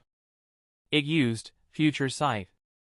Since all moves are on the normal rank, it was worth using a move like Future Sight that is stronger than Psychic in this situation. Blazakin saw how suddenly a serene, gigantic eye appeared over her head, and she showed a slight confusion. She didn't know much about the moves rarely used by others and never knew that Sister Gardevoir can use such a move, so she didn't know what that move was for. Fortunately, she felt her legs lightened up a bit, and she started running towards Ditto a bit faster than before. The increase in speed was small but still noticeable for all Pokemon and Alex. She also finished her move, Flamethrower, almost immediately. But as soon as she came into attack range, Ditto teleported away. Blazakin was slightly furious but still had a confident expression. She knew that it wouldn't take her long to become as fast as Crobat or even faster, so this teleport tactic wouldn't work for long. Apart from the fact that her attacks are much stronger than Crobat's, she is a slightly better matchup against Gardevoir. She kept a calm composure and started preparing a move again. Blazakin started running again but a little faster this time. While running, she also began to prepare for another move. Her move was finished first, but she was still 50 meters away from Ditto and wanted to use her move from 30 meters to hit Ditto safely and surely. When Blazakin was only 35 meters away, Ditto finally got ready to use Psychic. Blazakin was hit directly by Psychic, and her face contorted in pain as she endured the hit. Almost after that, the eye began to light up and exploded over Blazakin. Blazakin was surprised and even lost her balance for a moment. She was confused by the two almost simultaneous hits. She also noticed that these attacks were really powerful and that more than 40% of her HP was gone. She suddenly thought that if those two moves were on the expert rank, she would have been lucky to have around 35% HP. Ditto took advantage of the fact that Blazakin lost her balance and teleported away again. Then it immediately started preparing the next move. Blazakin immediately felt angry at herself and at everything else. She quickly dashed towards Ditto while holding the finished move ready to use any moment. Ditto wasn't finished quickly enough this time, and Blazakin came within range. Although Ditto was finished by the end, it was too late, and Blazakin sent a beam of fire in its direction. Fortunately, Ditto had prepared the move, Light Screen, and thus greatly reduced the power. Although the Light Screen didn't prevent much damage on the normal rank, it was still a good amount. Ditto only lost a little more than 15% HP from this hit. Ditto didn't wait and used Teleport again. Blazakin began to calm down a bit and also started to think about a tactic. In contrast to many other Pokemon, she had the least experience of fighting on her own. Even Bastiodon has more experience. She didn't know what to do exactly and couldn't think of anything within less than 1 second. Alex, who saw this, suppressed his wish to scream at her. Ditto can only prepare normal rank moves and therefore can't move. You don't have to run so close every time to hit it and just silently watched everything. It would be really unfair to Ditto if he helped Blazakin here. Blazakin started running towards Blazakin again. Fortunately, she was almost as quick as Crobat now, decreasing the distance quickly. And because Ditto can only prepare normal rank moves, it needs more time than Gardevoir and can no longer kite Blazakin. Blazakin's move was even faster this time than Ditto, and Ditto only finished its move shortly afterwards. Ditto was hit by Flamethrower again. And since Sunny Day is on the expert rank, it was still active and continued to reinforce the power of Blazakin's fire-type moves. At the same time, a transparent eye appeared over Blazakin. Ditto, this time, did not use Teleport and readied his next move immediately as it looked at Blazakin. Blazakin was surprised but immediately started to prepare a move. While preparing, she didn't move, but Ditto didn't think about it because Blazakin is now only 5 meters away from him anyway. She felt that Ditto had made a big mistake this time. Surprisingly, Blazakin and Ditto both finished and at the same time. Ditto used Psychic and met Blazakin's attack directly. Blazakin just endured the pain and used Shadow Claw. Although Shadow Claw does lesser damage than expert rank Flamethrower under Sunny Day, despite the opponent being Psychic type, it was different in this case. Gardevoir's def is much worse than her SP def. And Light Screen doesn't work against physical moves. Ditto felt a lot of pain and immediately lost more than 35% of its HP, leaving it with less than half of its HP. But Ditto continued to show a composed demeanor and was ready to move forward without teleporting away. Blazakin was satisfied with the damage and immediately prepared another Shadow Claw. Alex, who saw this, knew that the fight was over. And after just a few seconds, Alex's thought was confirmed. Ditto and Blazakin both meet at the same time. The eye above Blazakin's head exploded immediately afterwards, and Blazakin became unconscious without even using Protect. Alex just looked with a stupefied expression. She really forgot. Chapter 257. Alex quickly went to Blazakin and healed her one with a super potion. After Blazakin woke up, Alex praised her to lift up her spirit.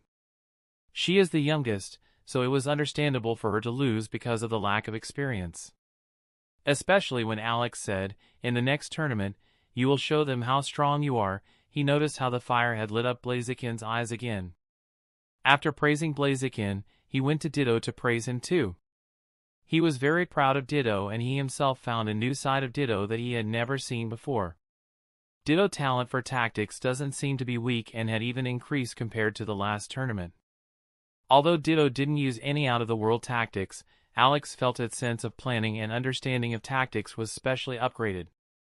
It seems all the time getting better in chess had paid off now. Ditto had a good understanding of timing about when to use which moves to get maximum advantage. In spite of it taking longer for Ditto to prepare a move than Blazakin, he had used more moves than her even if you don't count Teleport. Not only Alex congratulates Ditto, but all other Pokemon said at least a few nice words. Even Blazakin compliments Ditto for its skill. Ditto, who heard so many compliments at once, flushed and was so shy that it said nothing the whole time. Alex watched this scene with a smile on his face. He really felt the moments like that show their close bond as a family. Everyone understood that Ditto by far is the Pokemon with the worst potential and not particularly strong. That's why all Pokemon wanted Ditto to have his moments where he can shine. And now that that has happened, everyone is trying to sweeten this moment. Gardevoir and Umbreon stood in front of each other on the battlefield. 3, 2, 1, go! Both started to prepare their moves immediately, but neither moved from their place for a while. Then, Umbreon suddenly started slowly walking towards the middle of the battlefield. Gardevoir finished first and used Calm Mind. Then she immediately started preparing it again. Umbreon finished a little later and then used the move Snarl. Alex saw how Umbreon was using this move and couldn't help but want to pat her on the back. Snarl is a dark-type move that doesn't only deal damage but also lowers the SPATK of the Pokemon hit by this move. In addition, this move has a ridiculously long range that hits all Pokemon in 360 degrees. This move is impossible to avoid unless the field is big enough to get out of its long range. That was one of the reasons why Alex bought this move. Gardevoir will not only take damage from this move, but her SPATK will also lower the more often she is hit by this move. Umbreon used the move while standing in the middle of the field, fully covering it and sending the wave of power with her as a center, ensured that the Gardevoir could not avoid this damage. Gardevoir was hit and suffered a good deal of damage, but she didn't let this break her focus. Although she had lost about 20% HP from this one hit, she immediately thought up a counter. Gardevoir suddenly stopped the move she had been preparing and began preparing another move after she had controlled the backlash of stopping the move. Umbreon stayed in the middle and prepared another, Snarl. This time, Gardevoir finished first, even if she was a bit slower than the last time. Gardevoir gave a smile and used Disable. Umbreon, who had almost finished the preparation of her move, felt like all the energy from the move had suddenly vanished. Disable has a lot of restrictions to properly use it. However, not only is Gardevoir on a level higher than Umbreon, but she has also made this move an expert rank to take the full benefit of it. It was precisely because of this that she could disable even an expert rank move of Umbreon. Umbreon looked unaffected by this new development. She used Quick Attack as she dashed towards Gardevoir and her whole body rammed into Gardevoir. Like Teleport or Protect, Quick Attack is a move that hardly needs any preparation time. And just like these moves, this move has a limit. It can only be used once, and then you have to wait a short time until it can be used again. In addition, you can't prepare any other move for following 1 second, which is a huge con for Alex and also the reason why he doesn't like to use this move. Not preparing a move for 1 second may sound insignificant, but a Pokemon usually needs no more than 2.5 seconds to prepare an expert rank move. So, it can give the opponent a big lead in using the next move first. Apart from that, this 1 second starts only after the user of Quick Attack has hit the foe or has used up all of its energy. Alex has experimented a lot with this move, and at least on the normal rank, this move seems to be mediocre for Alex. This move is good just to quickly bridge distances, and even in this case, it is a worse version of Teleport. Gardevoir was hit again and sustained a bit of damage. Even against a weak move like Quick Attack, she lost almost 10% due to her very poor HP value and a mediocre def value. Although Gardevoir had done no harm in the whole fight, she was very confident. After a second, Umbreon started preparing her next move. But Gardevoir, who had been preparing a move for a long time, used the move almost an instant before Umbreon had finished her preparation. Gardevoir's hands started glowing before she used Dazzling Gleam.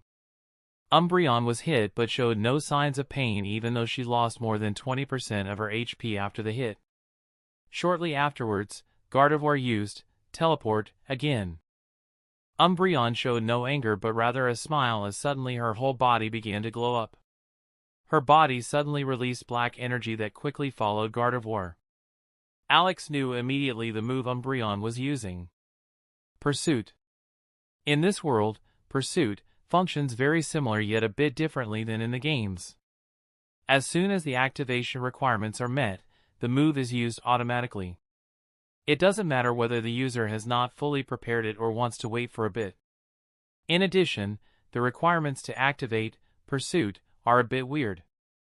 As soon as a Pokemon manipulates the space, the Pokemon is automatically hit by this move.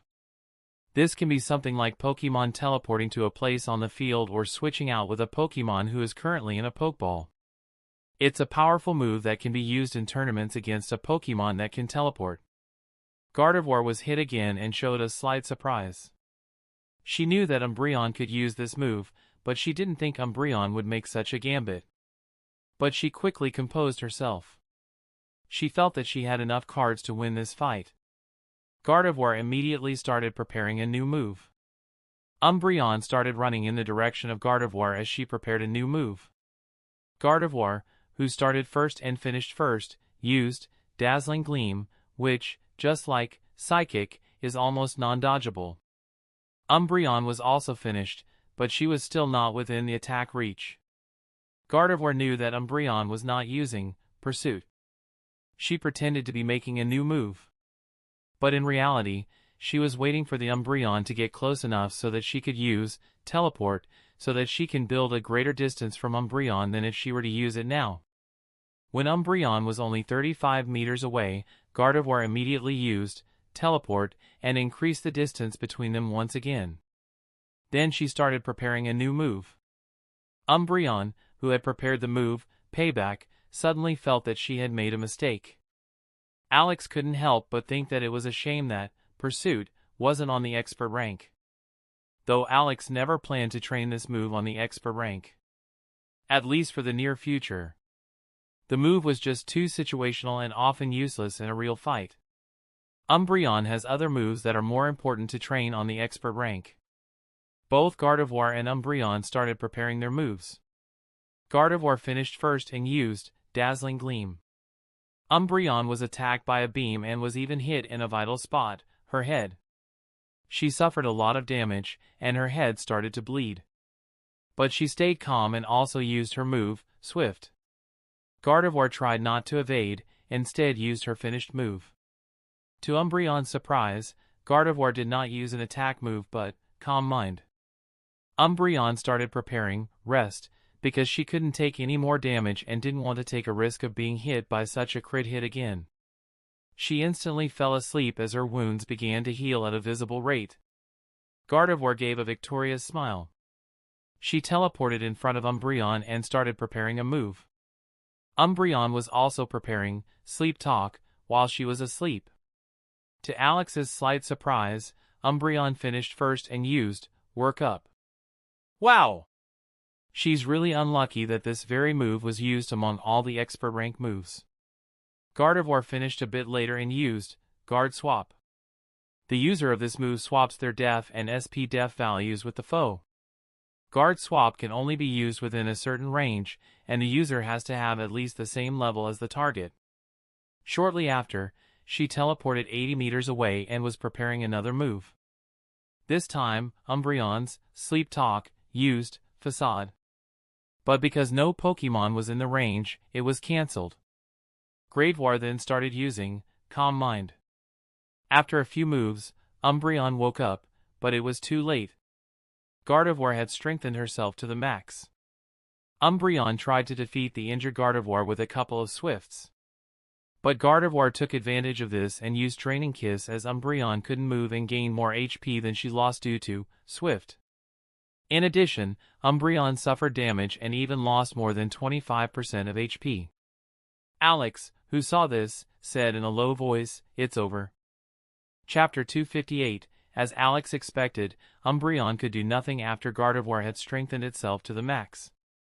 With Gardevoir healing herself with Draining Kiss, negating all the damage inflicted upon her, Umbreon lost. Alex didn't think that Gardevoir had too big of an advantage either. If she didn't have the Disable on the expert rank, she would probably lose in a few exchanges with Umbreon spamming Snarl all the time.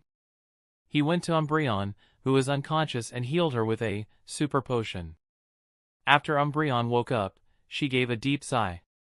Umbreon, are you okay?" Alex asked with concern.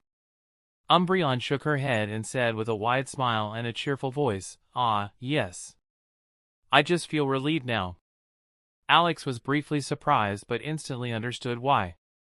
Umbreon hates having to fight Alex's other Pokemon. Even if they're training sessions, she doesn't like it. Now that she's lost, she doesn't have to fight one of Alex's Pokemon again. Alex smiled kindly and said nothing more. 3, 2, 1, go! Cizer and Ditto were facing each other this time. They immediately began to prepare their moves the moment they heard the signal. Ditto transformed immediately in Blazakin, and because it has the ability Imposter, it didn't need time to prepare this move for the first time. Imposter works in this world very similar to the games. The only difference is that it resets every 5 minutes and not when Ditto goes back into its Pokeball. This has pros and cons, but Alex thinks that it is more advantageous in the wild and dangerous position. After Ditto transformed into Blazakin, it immediately started preparing a move. But Alex noticed that Cizer still hadn't finished his move and couldn't help but think, is he not using an expert rank move? Cizer finished a little faster and used Sandstorm. The battlefield was suddenly engulfed in a small tornado of sand. The sandstorm still wasn't opaque enough yet, though. Thus Ditto could still see Cizer through the sandstorm. Not to miss the opportunity, Ditto sent Will-O-Wisp in the direction of Cizer. Cizer reacted immediately and used Protect, as if he had foreseen it, and calmly proceeded to prepare his next move. Ditto was starting to get anxious as it prepared its next move. Cizer finished earlier, and he used the move Razor Wind, not on Ditto but on the ground. It was the tactic that Alex had used with Cizer in the tournament. Just as in the tournament, Cizer combined the ground dust with the sandstorm as the sandstream started getting denser and more obscure. Ditto, who had finished a bit later, used Will-O-Wisp. But because it could not see Cizer, it sent the move in the direction of where it had last seen Cizer. Alex, who has started training his psychic powers for some time, could locate Cizer in the sandstorm, but only if he tried very hard. Compared to Gardevoir or other psychic-type Pokemon who can easily do that, he's still a long way off, but he was able to keep it up for a bit at least. He knew that Cizer had immediately started moving after he improved Sandstrom's obscurity. Ditto, who still didn't know whether its move had hit or not, made a grim face. He noticed that Blazakin didn't know an AoE fire-type move. Blazakin can use Rock Slide, but that only deals a normal amount of damage to Cizer. And considering that Ditto's moves are only on normal rank, it knew that it couldn't win against Cizer with that. Ditto felt that it had no other choice left and turned back into its original form. Ditto didn't waste time and immediately started preparing another Transform. Fortunately, Transform is an expert rank move, so it didn't take Ditto as long as it did when using another move. While Ditto was doing this, Cizer was using Swords Dance. But when he realized that Ditto was not using any moves into the hard-to-see Sandstream area, he started speculating what Ditto was trying to do. Gardevoir was fortunately easily visible to Ditto, standing outside of the battlefield, since it was not in the Sandstream area where vision was too clouded. After it transformed, it could feel where Cizer was and started preparing a new move. Cizer started to prepare Metal Claw, and he also ran out of the area of the Sandstream where you can hardly see anything. He wanted to see what Ditto was up to understand the situation better. He would surely be attacked when he goes out. He would also be counterattacking and inflicting damage so that he wouldn't have taken that damage for nothing. Cizer didn't stop at all when he saw Ditto preparing a move as Gardevoir. He dashed in the direction of Ditto with a cold smile. Ditto took too long to prepare the move. And since it couldn't move, it also couldn't kite Cizer. Cizer was in front of Gardevoir and aimed at the vital part of Gardevoir's head. Not the whole head of Gardevoir is a weak point, but only a certain sensitive point that can only be hit either by luck or if Gardevoir's head is still. Ditto knew that too and bent its neck to move its head, trying to avoid the critical hit. Although it cannot move its body, it can still move its head or arms while preparing for the attack. But as if Cizer had foreseen it, he had aimed at the point where Ditto had moved its head. He saw how Ditto reacted and responded accordingly, carrying out a perfect attack. Alex already knew that Cizer could do that, but the fact that he still pulled it off surprised him. What a monster! No wonder Crobat doesn't like to fight Cizer in close combat.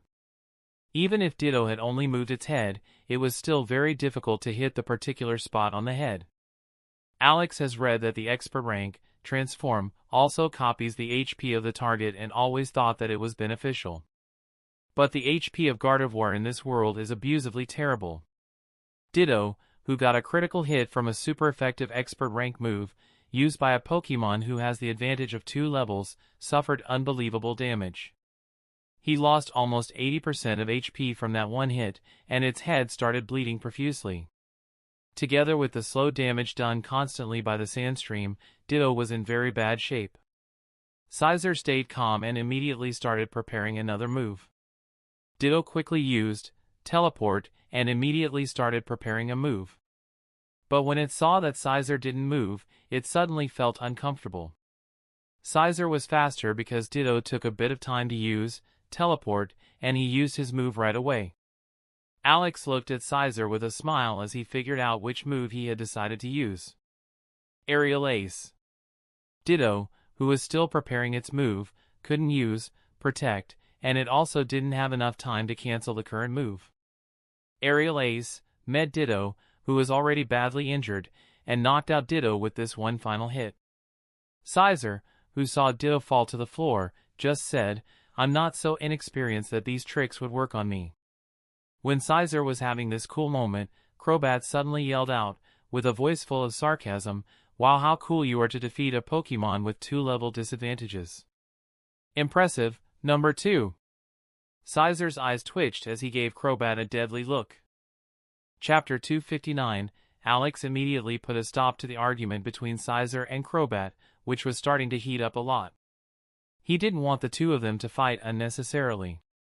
Alex first healed Ditto and later Cizer, who still had one more fight left today. Ditto woke up and looked around, slightly disappointed. Ditto knew that it was likely to lose, but it never thought that the battle would be so one-sided. Alex looked at Ditto and praised him to cheer it up as best he could, even if he's not very good at it. Fortunately, the other Pokemon also helped, and Ditto's mood improved a bit. Gardevoir and Cizer both looked at each other with calm faces. Alex felt that he had no idea who had more advantage in this fight. Although he hoped that Gardevoir would also win a tournament, he knew that reality is often not what you wish for it to be. 3, 2, 1, go! Cizer and Gardevoir both immediately started preparing moves simultaneously. At once, Cizer started running towards Gardevoir, and Gardevoir started running backwards, away from Cizer. Since Cizer was even slower than Gardevoir, he could not catch up to her as long as she was not at the edge of the arena, where she could no longer run straight in one direction. Both finished their moves, but Gardevoir decided to wait a little bit to activate her move. Cizer used agility the moment he finished preparing it, making him a little faster than Gardevoir. Alex thinks that the move in this world is even better than in the game, even if it seems weaker. Speed can increase the damage in a physical attack if you use the move while charging towards the opponent. It is also easier to avoid moves, giving the user more benefits compared to the games. Against Gardevoir, Cizer needs a lot of speed, or he would fare even worse than Crobat. Gardevoir, who saw Cizer use the move, agility, gave a slight smile as she finally used her already prepared move, disable. Alex was pleasantly surprised. Disable.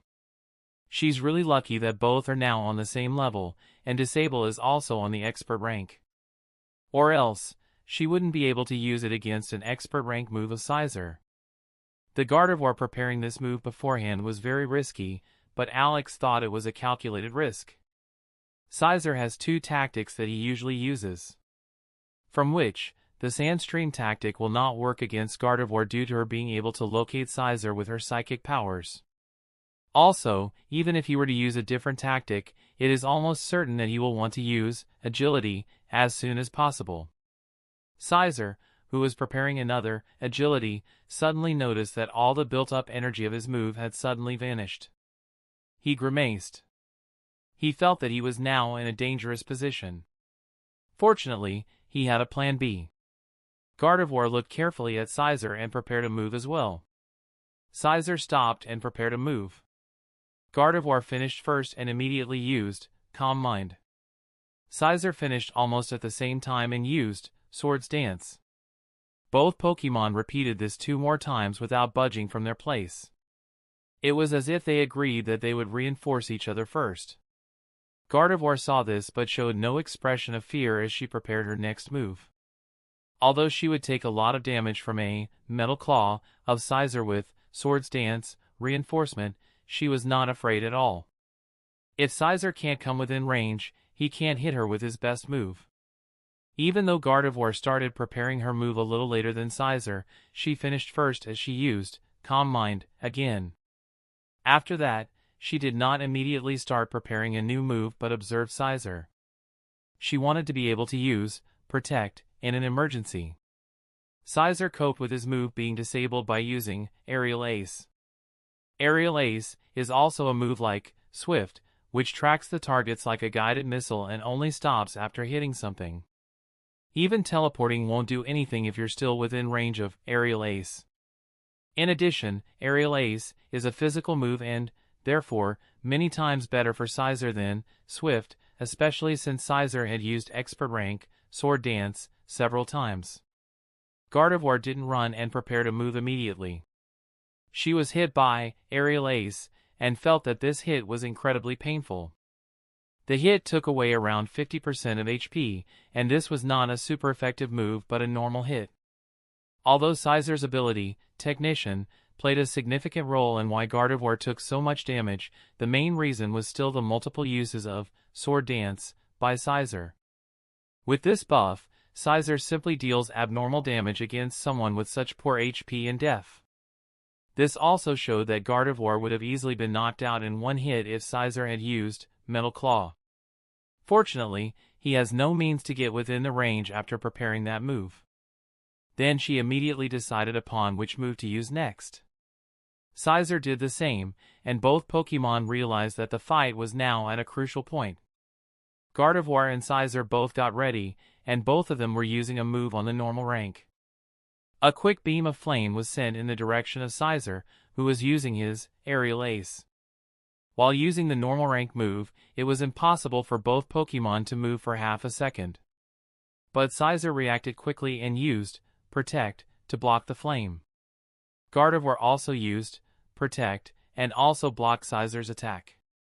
Although both Protect were in use, both shields broke, and both Pokémon suffered a portion of the hit as damage. Gardevoir lost 10%, and Cizer lost 25% of HP even though most of it was blocked. Both did not wait a moment and immediately began to prepare for their next move. And again, at the same time, both moves were sent to the opposite sides. Cizer's body was enveloped in raging fire, and Gardevoir was severely cut on the upper body by Aerial Ace. Both Pokémon had suffered so much damage that they should have been knocked out by now. But neither showed any signs of falling as they were adamant about winning this battle. Fuck! I thought something like that might happen. Cizer, whose whole body had burn marks and even felt pain trying to move his hands slightly, immediately began to prepare his next and last move. Gardevoir had a very large cut on the upper body and this sore puffed out a lot of blood every second, so her whole body was feeling feeble. But even then, she proceeded to prepare a new move. Alex saw both preparing a move and yelled loudly furiously, "Hey! Are you too stupid? Do you want to die, or else why do you think that you can endure such a fatal hit with exhausted life energy?" He saw that both Pokémon not hearing his words, or they simply did not react. In any case, the situation was very dangerous. He noticed that both of them had taken more harm than expected. Blazakin, Crobat, quick!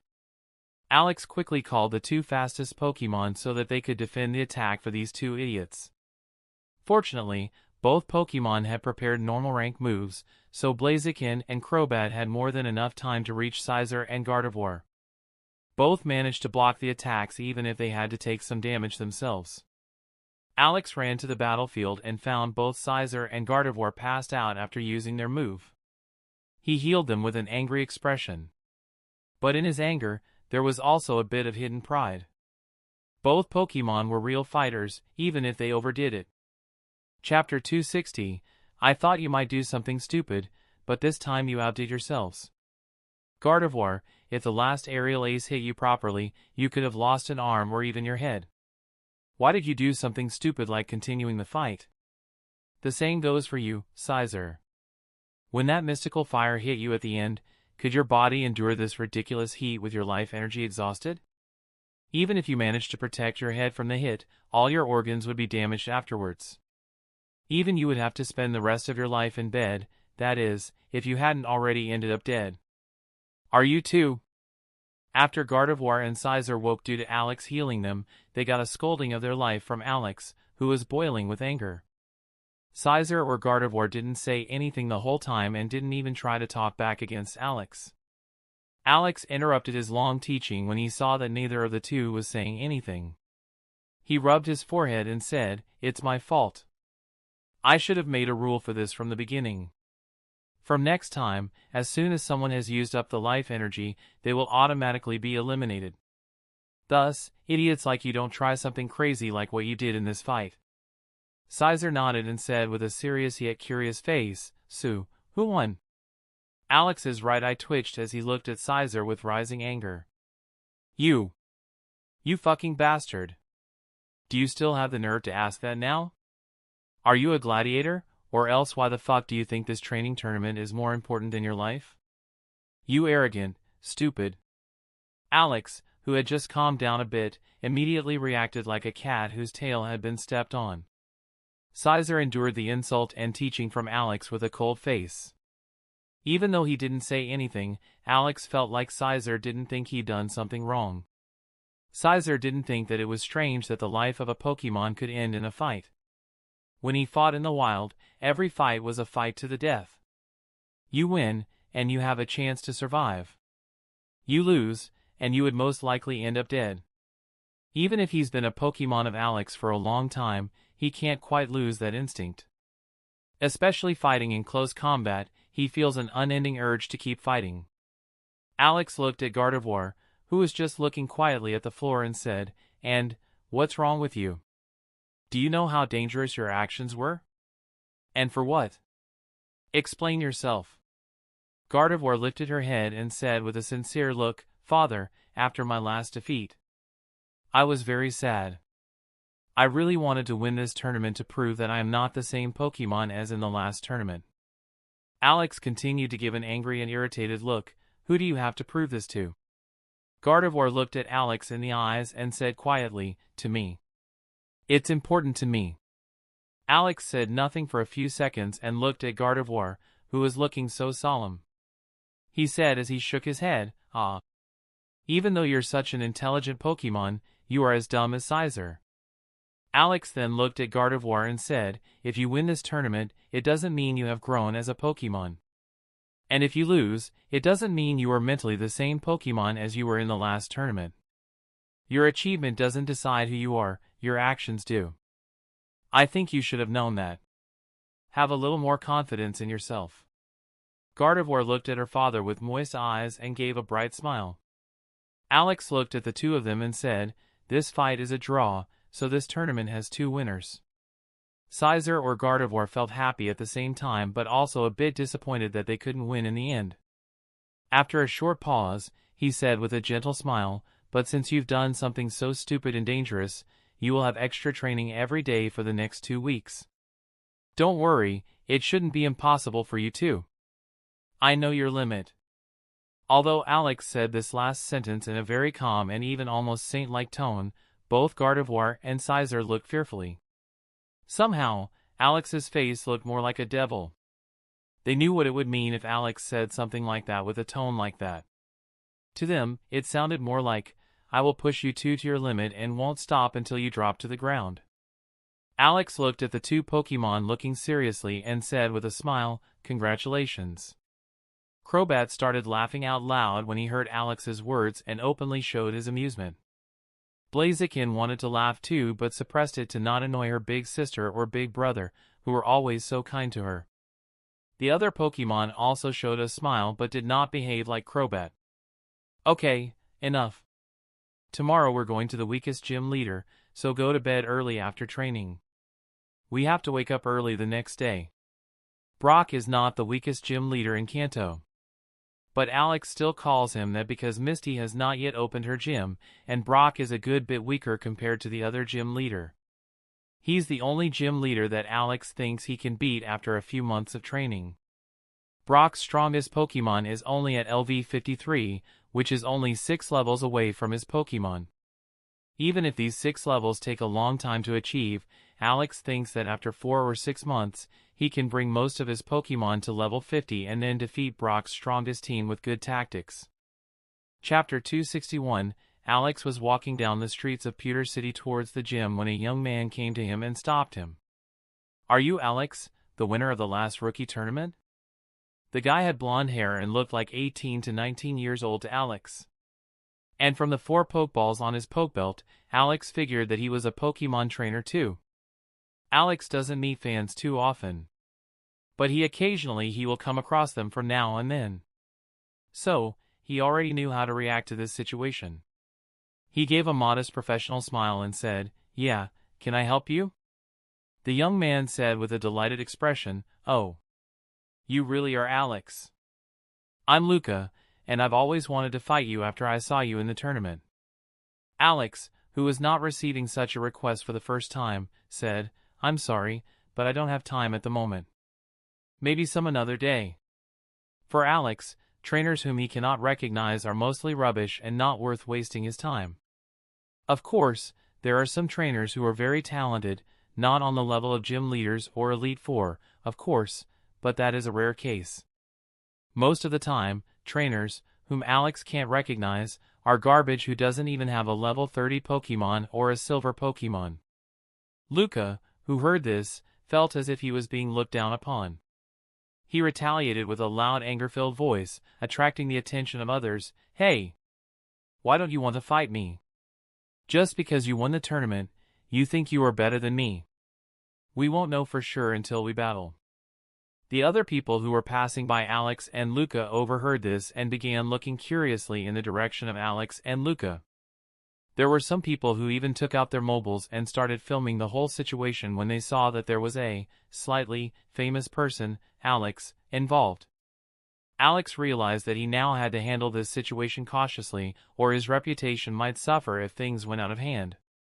He doesn't want to have a bad reputation like Brock and cause problems later in the future when he might need help from the Alliance. Alex gave a fake smile. "There's no need to be so mad. I'm not looking down at you at all. I really don't have much time right now." Luca gave a suspicious look when he said, "What about a quick 1v/S1 then? Let me tell you, I have been a trainer for 3 years, so I think we can both benefit from this fight." Alex, who heard how this guy had been a trainer for 3 years, started taking him seriously. Although the time one has been a trainer is not always equated with his strength, it is often a good indicator of how strong a trainer is. Most trainers don't survive their first year as a rookie, so being a trainer who has survived their first year shows that this person is not weak. Alex looked at Luca and said, "Okay, let's go to the open park then. We can use one of its small battlefields to fight." Luca showed a content smile and followed Alex, who was walking in the direction of the park of Pewter City. After 5 minutes, Alex and Luca came to the big park and saw a couple of trainers fighting each other in the distance. Alex only saw weak Pokemon fighting in this park when he took a quick look at the information out of curiosity. He looked at Luca and said, "How do you want to do this? My strongest Pokemon against your strongest Pokemon, or a battle with Pokemon on similar levels? You can choose whatever you prefer." Luca looked at Alex and said, "I saw you in the tournament, and I think it would be the fairest if you use your Kirlia in this fight." Alex looked at Luca with unsure eyes. Kirlia has already evolved into Gardevoir, and she is now much stronger compared to when she participated in the rookie tournament. "Are you sure?" Luca showed a confident expression when he said, "Yeah, let's go." Alex said nothing and called Gardevoir out of her Pokeball. When Luca saw Gardevoir, he couldn't help but be shocked. Gardevoir is already on the elite level? And it doesn't seem like she is a weak elite level Pokemon either. "Is it your strongest Pokemon?" "Yes," Alex simply said. "How strong is your strongest Pokemon?" Cizer, who heard this in his Pokeball, violently shook his Pokeball to inform Alex indirectly that he was dissatisfied with his statement. At the same time, Crobat did the same thing as Cizer. Alex just slightly smiled seeing this. Luca showed a slightly embarrassed expression when he said, "My strongest Pokemon is at level 30. Do you have a Pokemon at a similar level?" Without waiting for Alex's words, he took a Pokeball and called his Pokemon out of his Pokeball. A Raticate popped up in front of Alex, and Alex immediately noticed that this Raticate was a bit smaller for its species. Alex immediately looked at the information. Alex didn't show any emotions on his face but thought, 3 years as a trainer, and he is still such a garbage. What a joke! He must be one of those trainers who never dare to train in the wild, or his Pokemon would not be on this level. Why didn't he buy a silver Pokemon? Does he not have enough money for a silver Pokemon? Pokemon, Raticate. LV, 30. Type, normal. Ability, run away. Gender, male. Potential, shallow bronze. 3 moves on the expert rank from someone who has been a trainer for 3 years. Even if Raticate is a bronze Pokemon, this development is still way too slow to explain logically. That's why Alex believes that this trainer is not only trash but also lazy, someone who hardly trains his Pokemon. Alex didn't show the disgust he was currently feeling on his face as he thought, lazy, untalented and stupid. What a joke! None of Alex's Pokemon is weaker than this Raticate by level. And from what he had observed, this Raticate seemed to be physically very underdeveloped. Even Shuppet and Vulpix could easily win against this Pokemon. Shuppet, whose best attack move is Phantom Force, can easily defeat such a garbage Pokemon. Alex just wanted to finish this quickly. He threw Shuppet out of his Pokeball and defeated this trainer without any problems. This fight can be best described as a joke. Even when Raticate used Bite, this underdeveloped Pokemon couldn't even deal as much damage as a normal wild Raticate that survives on bad food or eats too little. Plus, with his level disadvantage, he reduced only 15% HP of Shuppet per hit, which is really little when you consider that Shuppet has bad def. If the audience wasn't recording this person challenging him and this fight on the camera, he wouldn't even waste time with such garbage. Chapter 262, after Alex had slaughtered that trainer in the Pokemon fight, he started walking straight to the gym without speaking anything with him. The fight with this trainer was such a waste of time that he wanted 15 minutes of his life back. Even his weakest Pokemon was too strong for this trainer. But through this encounter, Alex understood how fast he was leveling compared to regular trainers. This not only has to do with the potential of his Pokemon but the fact that he regularly goes to areas where his Pokemon have to fight Pokemon on a level higher than them. This also explains why Pokemon like Shuppet and Vulpix were leveling up so fast and how Ditto could keep up with them. It probably has a lot to do with the high level of the Pokemon they always fight against and the level difference between each of them. When comparing Gardevoir, Cizer, and Crobat with them, you realize that although they also fought against Pokemon on a higher level, the level difference was lesser. As long as the potential of a Pokemon is not hindering their leveling progress, a lower level Pokemon will gain more benefit/experience than a higher level Pokemon upon defeating similar Pokemon. This will also lead to the level difference between his Pokemon getting only smaller and smaller to the point that all of them will have around the same level. Of course, as long as the potential does not get in the way. But this will not be the case for too long, since the potential is the most important factor in allowing a Pokemon to quickly level up at a high level. Every Pokemon starts to slow down at a certain point due to poor potential. Alex stood in front of the Pewter City Pokemon Gym, a gigantic architectural structure with several separate buildings attached to the main one. He had called there yesterday to get an appointment for an A rank, Boulder badge, and to his surprise, he got a reservation for the fight for today. Fortunately, he had decided to arrive half an hour beforehand. So even with his delay, he still arrived 15 minutes early. Although Alex had also considered registering for an S-rank badge, he knew that even with the best tactics he could think of, he had no chance of winning against Brock's strongest team. For now, that is. He had seen only 3 Pokemon of Brock. Onix, Deep Gold and at LV 53. Kabutops, S-rank asterisk and at LV 52, last seen just a year ago. Aerodactyl, Gold and at LV 50. Even if these are Brock's strongest Pokemon, Alex cannot be entirely sure about his other Pokemon. He thinks that Onix is Brock's highest level Pokemon, but that doesn't mean he doesn't have any more Pokemon at level 51, 52 or even 53. In comparison, his 3 strongest Pokemon are at level 47, which is really a big difference. Alex felt that the level difference was too big, and his fight would end similarly to the fight with Steven's Metagross. After a certain strength gap, even the best tactics in the world can't do anything. In comparison, the A-rank fight is much more appropriate. Alex went to the small building where a staff member was sitting in reception. As one of Kanto's 8 main gyms, lots of people work here in the gym. To manage such a big building, you would obviously need staff members to take care of cleaning and orientation work. In addition, there are a handful of trainees who are not only responsible for the safety of the gym but also for fighting against the B-rank badge challengers. Hello, I have an appointment today for a fight against the gym leader. The staff member looked briefly at Alex and immediately said, "Ah, you must be Mr. Alex Stark, right? Can you please show me your ID card?" Alex gave the staff member his ID card. Alex got it back after 10 seconds and was taken to the main hall by another staff member. When Alex entered the main hall, he saw a large arena. With rocky ground and several boulders were distributed throughout the arena field. You could tell by a glance who owned this arena and what Pokemon types would be used by the gym leader.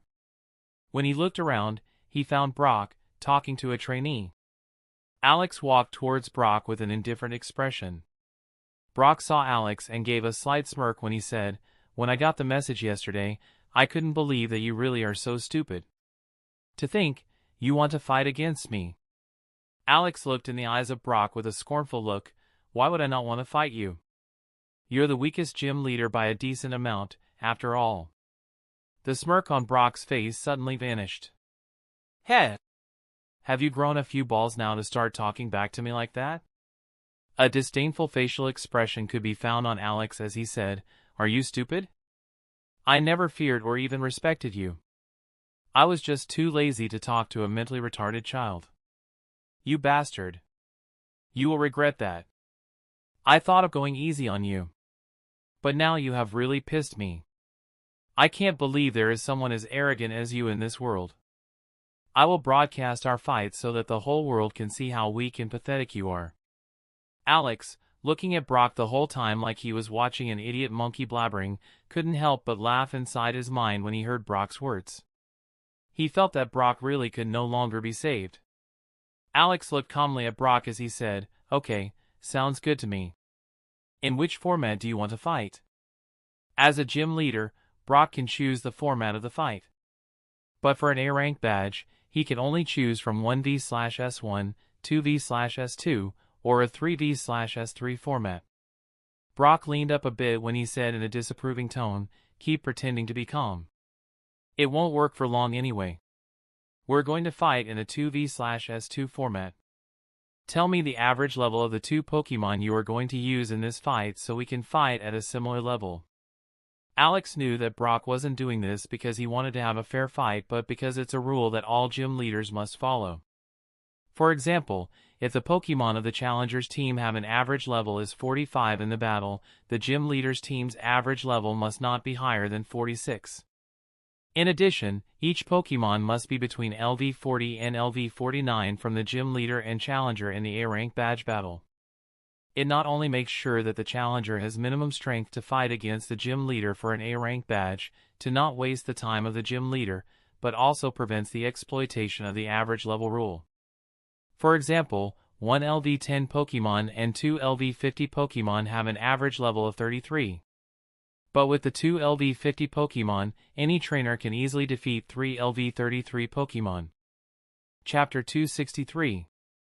Alex pondered about which Pokemon to use for his fight against Brock. Since he had to tell his average level beforehand, it would be best to decide right now which Pokemon he wanted to use. Alex showed a smile when suddenly an idea occurred to him. I have 3 LV47 and 3 LV45 Pokemon, so with an average level of 46, I will have the most flexibility." He looked at Brock and said, "Level 46. Brock was astonished to hear this. "Level 46? Are you bluffing? How can you get so strong so quickly? Less than a year ago, your strongest Pokemon was only at LV 35. Alex smirked at Brock as he said with a slightly scornful look, "What's so surprising about that? Not everyone is as lazy as you and doesn't waste the potential of their Pokemon." Brock didn't know how much angrier he could get, but he was getting near to his limit. "Oh, you are so going to regret this. I am gonna defeat you in front of the whole world, and then we will see if you still have that smirk on your face and dare to utter such arrogant words." After 30 minutes, the cameras were set up, operated by several staff members, and the recording was being broadcasted live. In addition, there was even a trainee who was doing the commentary to narrate the fight to the audience. Alex suddenly felt an unusual feeling. He was calm, he was not used to being filmed like that. It reminded him of the Kanto Rookie Tournament. A staff member was chosen as the referee. He gave the signal to both Alex and Brock to call out their first Pokemon at the same time. Just like in the Kanto Rookie Tournament, the gym leader and the challenger may switch their Pokemon only once in the middle of the fight. So it is vital to choose the first Pokemon wisely. Cizer and Rhyhorn appear on the battlefield simultaneously. Pokemon, Rhyhorn. LV, 43. Type, Ground/Rock. Ability, Lightning Rod. Gender, male. Potential, Silver. Alex's head immediately started to think about several things. Level 43? Will his next Pokemon be on LV 49? Or does he has only this Pokemon to use between level 40 and 49? No matter what, this Pokemon has only 3 expert rank moves, which for an elite level Pokemon is really pathetic. Plus, it only has 1 TM move. Is he even trying to train him? The referee looked at both participants and slowly began to count down from 3. 3, 2, 1, go! Alex said calmly, Cizer, prepare, agility, while maintaining a distance from Rhyhorn. Although he can now give his Pokemon commands telepathically, Alex doesn't want to reveal this unnecessarily. He's going to take part in the championship tournament soon, and he doesn't want this trick to lose its element of surprise just because of his fight against such a weak gym leader as Brock. Brock looked at Alex and said, I see that you're trying to run away. But this will not work against me. Rhyhorn, bulldoze while you run off towards Cizer. Unfortunately, the arena for this fight was relatively small. Cizer reached the invisible transparent psychic field very quickly, which is activated to protect the trainers and prevent the Pokemon from leaving the arena. Also, Rhyhorn is not as slow in the world as it is in the game.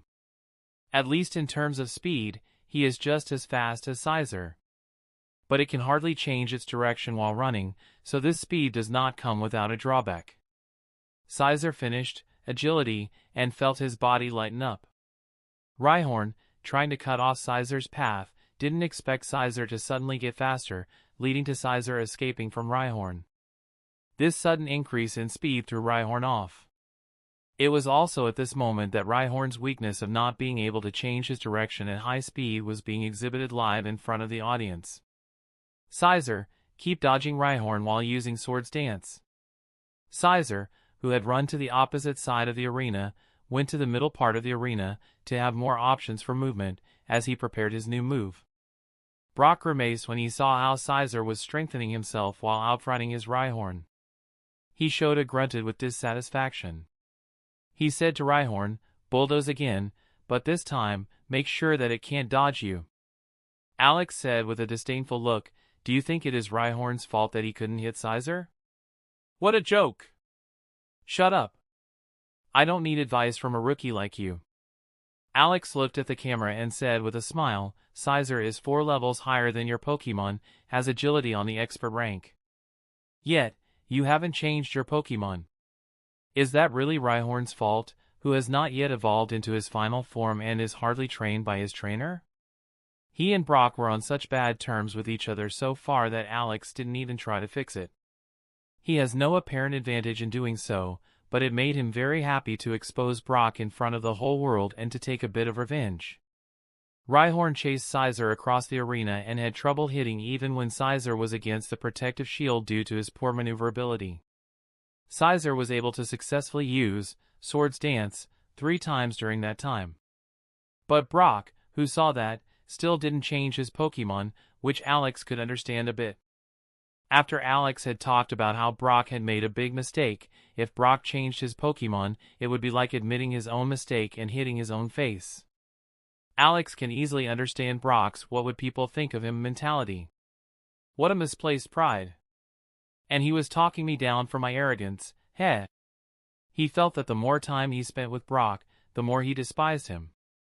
Suddenly Rhyhorn realized the pattern of Cizer's dodging and finally hit Cizer with a bulldoze. Although it didn't do much damage, it made Cizer a little slower. He was even faster than at the beginning of the fight, but not much. Okay, Cizer, you've played enough. Use Metal Claw and defeat Rhyhorn. Rhyhorn, use Bulldoze again. Both Pokemon finished preparing their moves simultaneously and hit each other. But by comparison, Cizer's attack was much stronger than Rhyhorn's attack. Rhyhorn flew 5 meters back despite his massive weight and landed unconscious on the ground. Cizer had lost only 15% of HP from 2 hits from Rhyhorn. On the other hand, Rhyhorn was immediately knocked unconscious by Metal Claw. Alex looked at Brock and said, "My condolences to Rhyhorn. It's a pity to have such a useless trainer." Chapter 264, Brock went to Rhyhorn in a hurry and used a super potion on him without paying any attention to Alex's words. Seeing this, Alex sensed that Brock genuinely loves his Pokemon. At least, he respects them more than most of the trainers, even though he was neglecting his Pokemon. Maybe neglecting is a bit too harsh a word. Just because Brock hasn't trained his Pokemon for a long time doesn't mean he's neglecting them. But as a trainer, not training your Pokemon to their full potential because you are lazy is really selfish. He may not be harsh to his Pokemon and genuinely cares for them, but he isn't doing his best for them either. He could see from Brock's reaction that Brock was not acting like this for the camera and that he really cares about the health of his Pokemon. Though he can't prove it, this is just his guts speaking. Brock called Rhyhorn back to the Pokeball after healing him. Then he looked at Alex and said with contempt, "Don't talk to me like you know how well I train my Pokemon." Alex saw one good side of Brock, but that didn't mean he would do 180 on his attitude. "Just because you treat your Pokemon well doesn't mean you're a good trainer," spoke Alex with a scornful expression and a cold tone. To be a good trainer, it's not enough just to love Pokemon, though it is indeed a very important trait. If you want your Pokemon to take part in battles in the future, you must take responsibility for them too. You have to bring their absolute strength to the front without tiring them mentally or physically with excessive or tedious redundant training methods. A balance is crucial. You also have to understand the character of your Pokemon well to be able to modify the plan accordingly. He knew that what he said before was just the tip of the iceberg, but he didn't want to talk about this topic anymore. That would take way too long to just address the obvious issues. Brock was shocked at the moment and didn't know what to say. He didn't think that Alex, as a rookie, would talk such things about training methods. It felt like the words of a Pokemon professor. Brock stopped thinking about Alex's words and said, "Don't talk about training methods when you are just a rookie. I don't need any advice from you." Alex, who saw how Brock ignored his advice and chose to rebut, suddenly felt that there was no hope for Brock. Brock said aloud, "Focus on the fight rather than blabbering your mouth," and called his next Pokemon.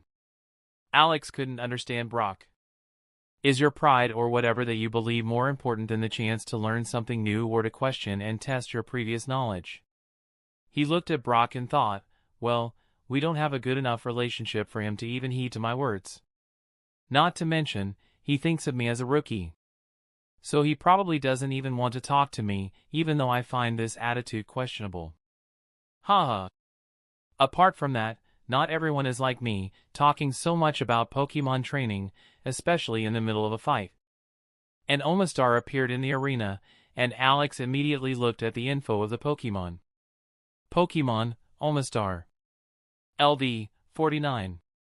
Type, Water/Rock. Ability, Shell Armor. Gender, Male. Potential, Shallow Gold. Alex felt that this Pokemon was most likely a Pokemon from Brock's main team due to the relatively many expert rank and TM moves. Also, this Pokemon's level was almost LV 50. Brock said nothing and waited for the referee. 3, 2, 1, go! Alex and Brock gave their commands at the same time. Cizer, use Metal Claw. Omastar, use Reflect. Alex didn't even have to tell Cizer to start running in the direction of Omastar while preparing the move. Cizer had immediately understood Alex's intent, and he did it without Alex's command. Omastar, who could not move while preparing, could not create any distance or, at least, try to make it difficult for Cizer to get within range too fast. Cizer came in range quickly, and his move was finished preparing, too. He used Metal Claw and sent Omastar flying 2 meters. Even though it wasn't a super effective move, he still lost 20% of HP from this hit. Although Cizer is reinforced by Sword Dance, Omastar's def and level advantage caused the damage to be so mediocre. Alex smiled as he said, "Now, use Brick Break." He let Cizer use Metal Claw first, even if it does lesser damage than Brick Break. This way, Omastar will waste a move with Reflect. Now that Omastar was 80% done with the move preparation, Alex was ready to use this move now. It didn't matter to him now whether Brock would cancel this move or not, it wouldn't matter much anyway. Not to mention, there was a bonus to it. Brock said as he watched Omastar use Reflect, "So you can use this move, but it doesn't matter." Omastar now used Scald while running away from Cizer. Brock didn't think Brick Break was an expert rank move, so he wanted to take advantage of it. After all, if Brick Break is on the expert rank, why use Metal Claw that does a lot less harm? And this is exactly what Alex was hoping for. Although there was a chance that Brock would be a bit more careful, Brock didn't disappoint him. But the next moment, Brock saw Cizer run towards Omastar as he prepared his move and felt that he was unlucky. "You lucky bastard," spoke Brock as he gritted his teeth. Alex looked at Brock and said in a playful manner, "You don't seem to understand what luck is, do you?" Brock looked at Alex as if he was an idiot and said, "Are you the kind of guy who would say that every move of yours was carefully planned and not pure luck?" "Humph. What a liar." Alex simply smirked in the reply. While this conversation was going on, Cizer finished his move and used it immediately. Not only did it destroy the invisible protective layer of Reflect, but it did a lot of damage. Almost 40% of HP was lost from this hit. Alex said briefly, "Cizer, again." Omastar got done shortly and didn't waste time in using Scald. Cizer was too close and was hit lightly and pushed a few meters away from the hot water beam. Not only did it take away 30% damage, but Cizer also got a burned status. Alex thought, now, this is bad luck. Though with a level difference, the chance of status effects is higher, and the general chance with this move is also not bad. Apart from that, it is an expert rank move. I made a mistake by not using Protect immediately after Cizer landed his move. I will keep this in mind from now on. Brock smiled seeing this. Once more, Omastar. Cizer finished first and hit Omastar with his move again, even if it only caused 25% HP damage this time. Alex, who saw that Omastar was almost finished, said, "Cizer, use Protect and then use Brick Break again." Cizer used Protect, but the shield only barely managed to absorb all the damage. Omastar used Scald. Brock also wanted to use the Scald plus Blizzard combo. But after thinking of the resistance Cizer has against it, he thought it would be a waste of move. Only Scald was doing good enough damage. Cizer and Omastar were finished almost at the same time, even if Cizer was finished a bit earlier. He met Omastar, who immediately afterwards pushed him a few meters away with a jet of hot water. Omastar suddenly felt extremely dizzy and started losing consciousness. "Omastar, it's okay. You've done enough." After hearing this, Omastar didn't strain his body to stay awake and passed out as his body fell on the ground. Chapter 265, Alex went to Cizer and patted his shoulder as he proudly said, "Good job." Cizer looked at Alex and replied, "Not really. I've had tougher fights." Alex looked at Cizer, looking like he wasn't satisfied with this fight, and shook his head with a soft smile. He was very happy with Cizer's self-critical words, showing no sign of satisfaction. The hunger to get stronger quickly can make a substantial difference in one's progress. A Pokemon that trains with his everything will gain results much faster than a Pokemon that does it half-heartedly. Alex has read that the temperament of a Pokemon is an extremely important factor and can make the training efficiency higher or lower. Brock walked in front of Alex after he had cured his Pokemon and handed him an A-rank Boulder badge, without a word.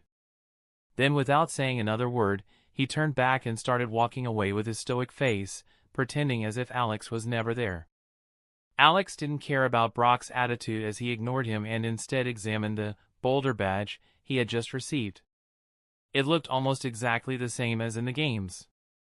But when Alex looked at the backside of it, he found a barcode of some kind. Although this was nothing like the barcodes in Alex's world, Alex immediately deduced that it probably had a similar function.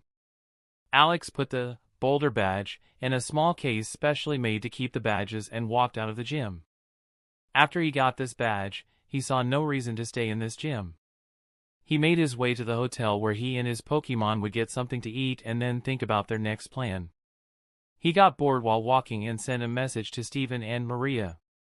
He told them that he had just fought Brock and that they could both watch his match online.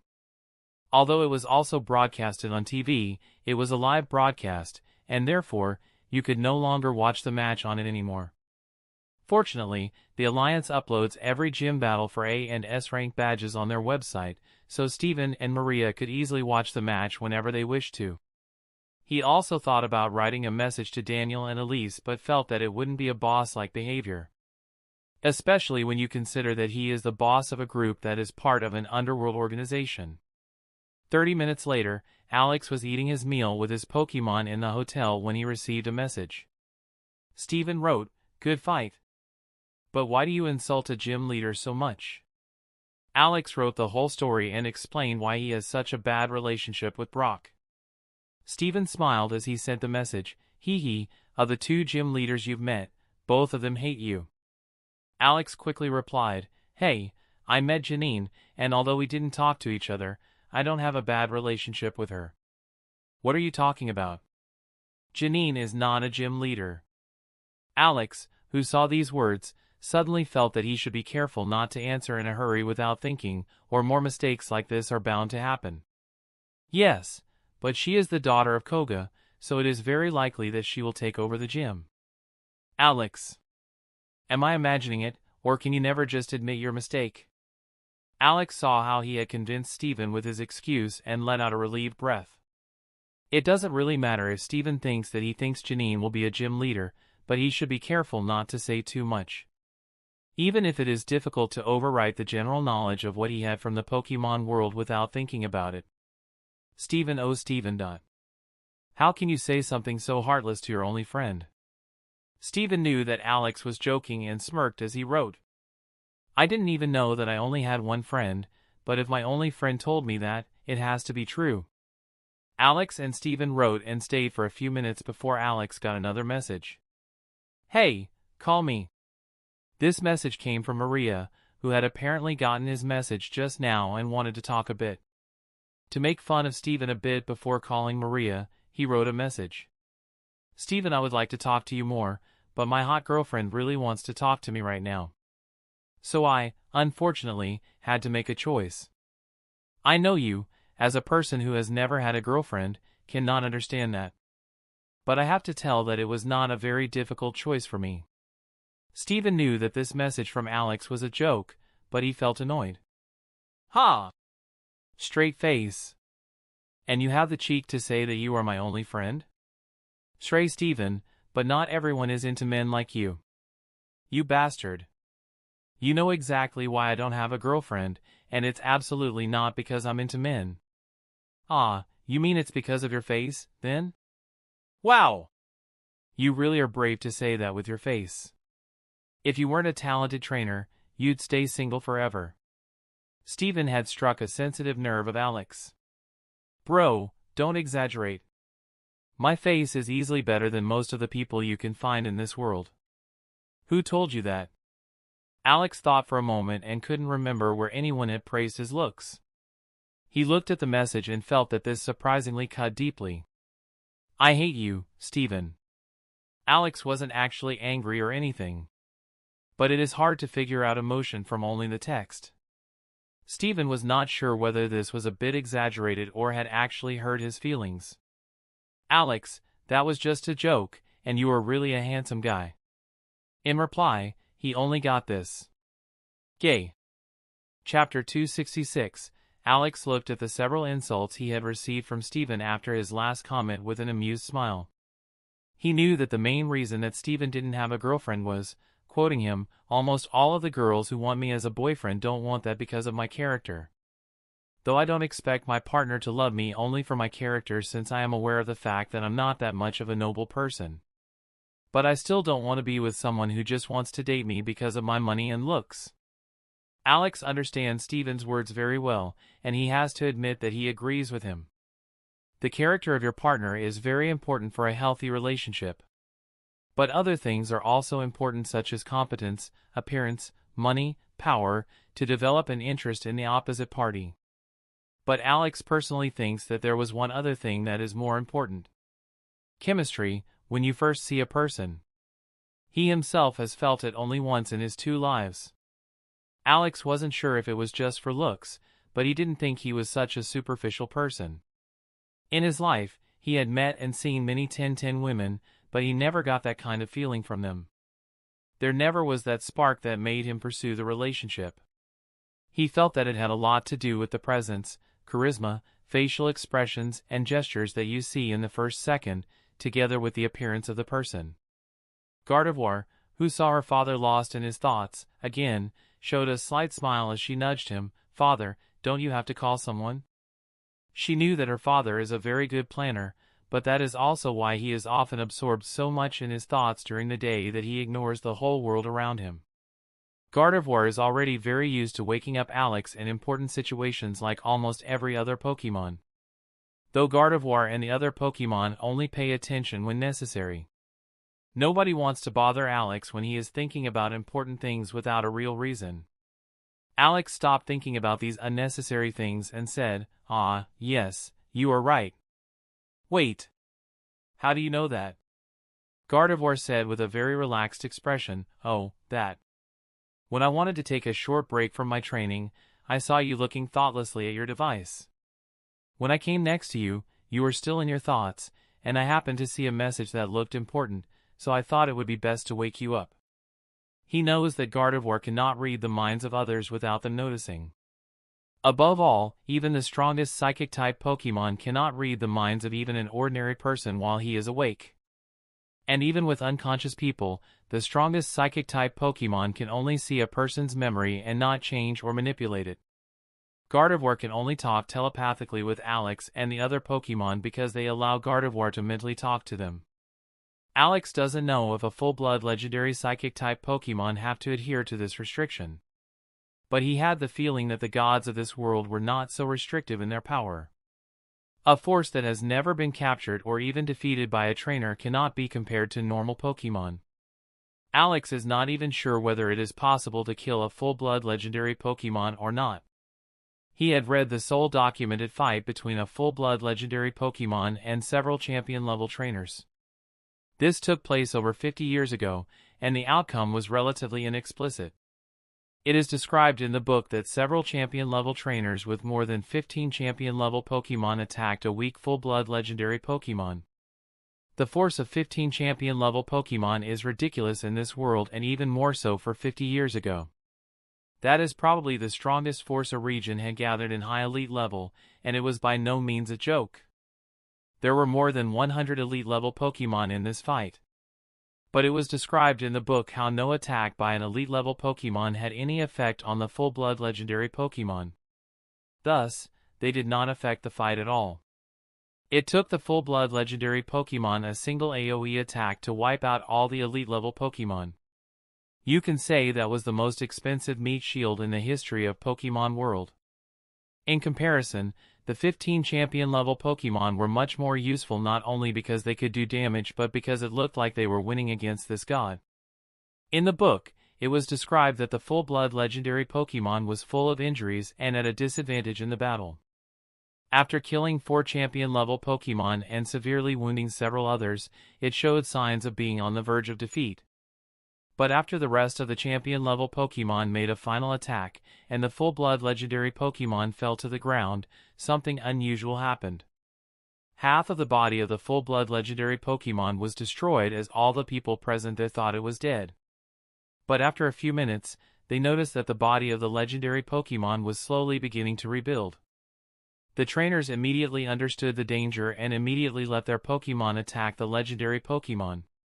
But the damage taken by legendary Pokemon was more like it was taking a hit as a living and awake Pokemon rather than unconscious or dead Pokemon. In addition, even though those 11 Pokemon dealt as much damage as possible, it was nowhere enough to stop the regeneration. Unfortunately, this was the end of the book, and it was not clear what happened after that. Alex was sure of one thing after reading that. The legendary Pokemon are not easy to kill, and there is not even a known method to kill them with certainty. Alex suspects that in this regeneration phase of the legendary Pokemon, you can probably kill the legendary Pokemon with enough attack power. But he wasn't quite sure, and he could just as well be wrong. He had no information about it to confirm after all. Apart from that, even the 11 champion Pokemon that attacked simultaneously did not have enough attack power. So even if it is possible to kill the legendary Pokemon, the attack power is not easy to meet. Not to mention, the details are too vague. How can one measure the attack power of these 11 champion-level Pokemon with such imprecise info? The difference between 11 LV70 Pokemon and 11 LV60 Pokemon is a massive difference in strength. This book also glossed over a few important details that put many questions in Alex's mind. Why did such a large force attack a full-blood legend Pokemon?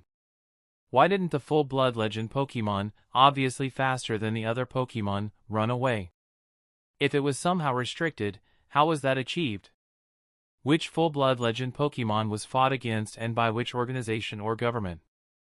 Alex had the feeling that such a large group of champion-level trainers had gathered for a special purpose. These critical details and much more were not revealed, so it was impossible to determine what exactly happened. Gardevoir looked at her father in surprise and didn't understand why her father was lost in his thoughts again just after she had woken him up. Crobat, who had seen that during training, flew in front of Gardevoir and asked in a deep voice, "Do you have the feeling that it is getting worse?"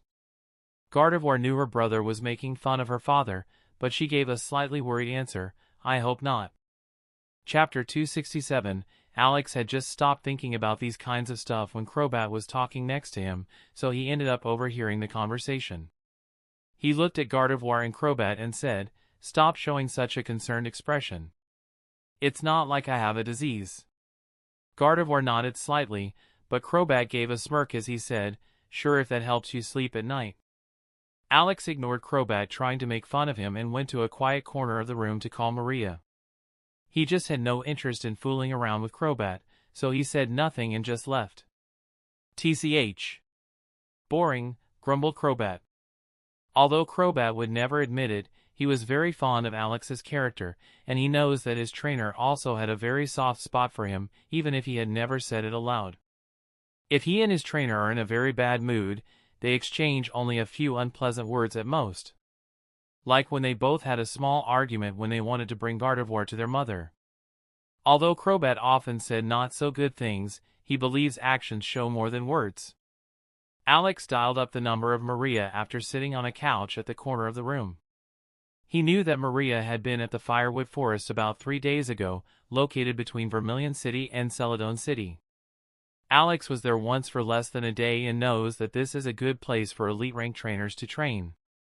"Hey, Maria," Maria said in a tender voice, "do you have some free time?" "Wow," Alex whistled and said with a smile, "what a warm welcome." "Haha, playboy. Great joke. Why does that sound so unconvincing?" "You think?" Alex said with an amused tone, "You are so toxic." Maria replied in a flirty tone, "What are you going to do about that, big boy?" Alex, who heard these words, immediately understand what Maria wanted to say and said, "Where are you at the moment?" "Hee hee, nice try. But I don't want to do it in the wild. I'm still in Firewood Forest, and I made a big find." "Wow! You call just to tease me and show off. You are lucky that you are so beautiful." "Thank you very much, my darling. But unfortunately, I can't say the same about you."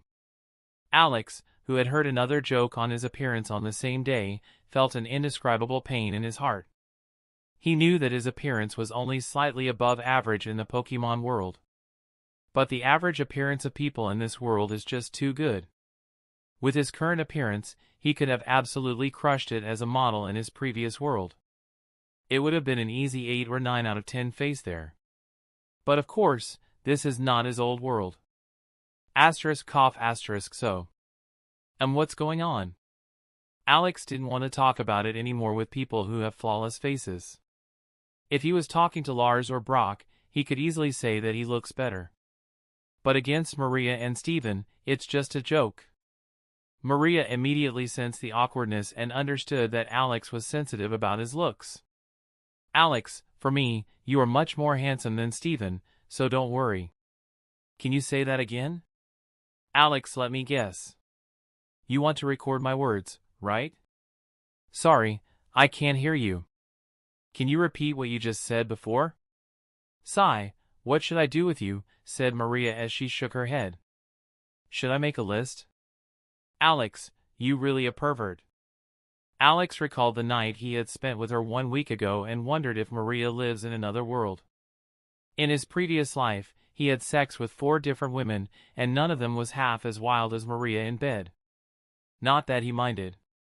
Sure, I'm the pervert one in the relationship. Of course, Alex nodded vigorously, filled with sarcasm.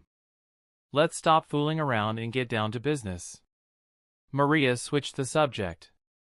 Alex rolled his eyes as he thought, I clearly understand why you want to change the topic right now. So, what did you find? Firestones, lots of firestones. I had to defeat a group of 4 low elite level Arcanine, but it was worth it. It's a shame that an A-rank low elite Pokemon is not worth much. Though the Firestones covers for them more than enough. Alex knew what she meant. An Arcanine with gold potential below the elite level cannot be bought for less than 40 million. But an Arcanine with gold potential at a low elite level cannot be sold for even 5 million. Of course, it depends on the level of the Arcanine. A LV40 Arcanine with gold potential can still be sold for almost 10 million. But you would find it hard to sell a LV49 for 2 million. The higher the level, the less likely you will be able to tame it. How many Firestones do you have, and which ones? Maria did not hide it and said with a proud voice, 3 top Firestone, 5 high Firestone, 12 mid Firestone, 25 low Firestone. You now have a rich girlfriend. Alex, who heard the massive numbers, said, Maria, have you caught these 4 elite-level Arcanine or are they dead? I caught them. Arcanine is a very popular species, and because they're all below LV45, I can easily get 250,000 Poke Dollars if they're all A rank. That's good. I think you might even be lucky, and one of those turns out to be an S-rank Arcanine. Alex remembers how he had found so many diamonds in the Rhyhorn cave that was habituated by several silver Pokemon and even 3 gold Pokemon. Above all, Arcanine species has good average potential, and it is not unlikely that one Arcanine has an S-rank potential.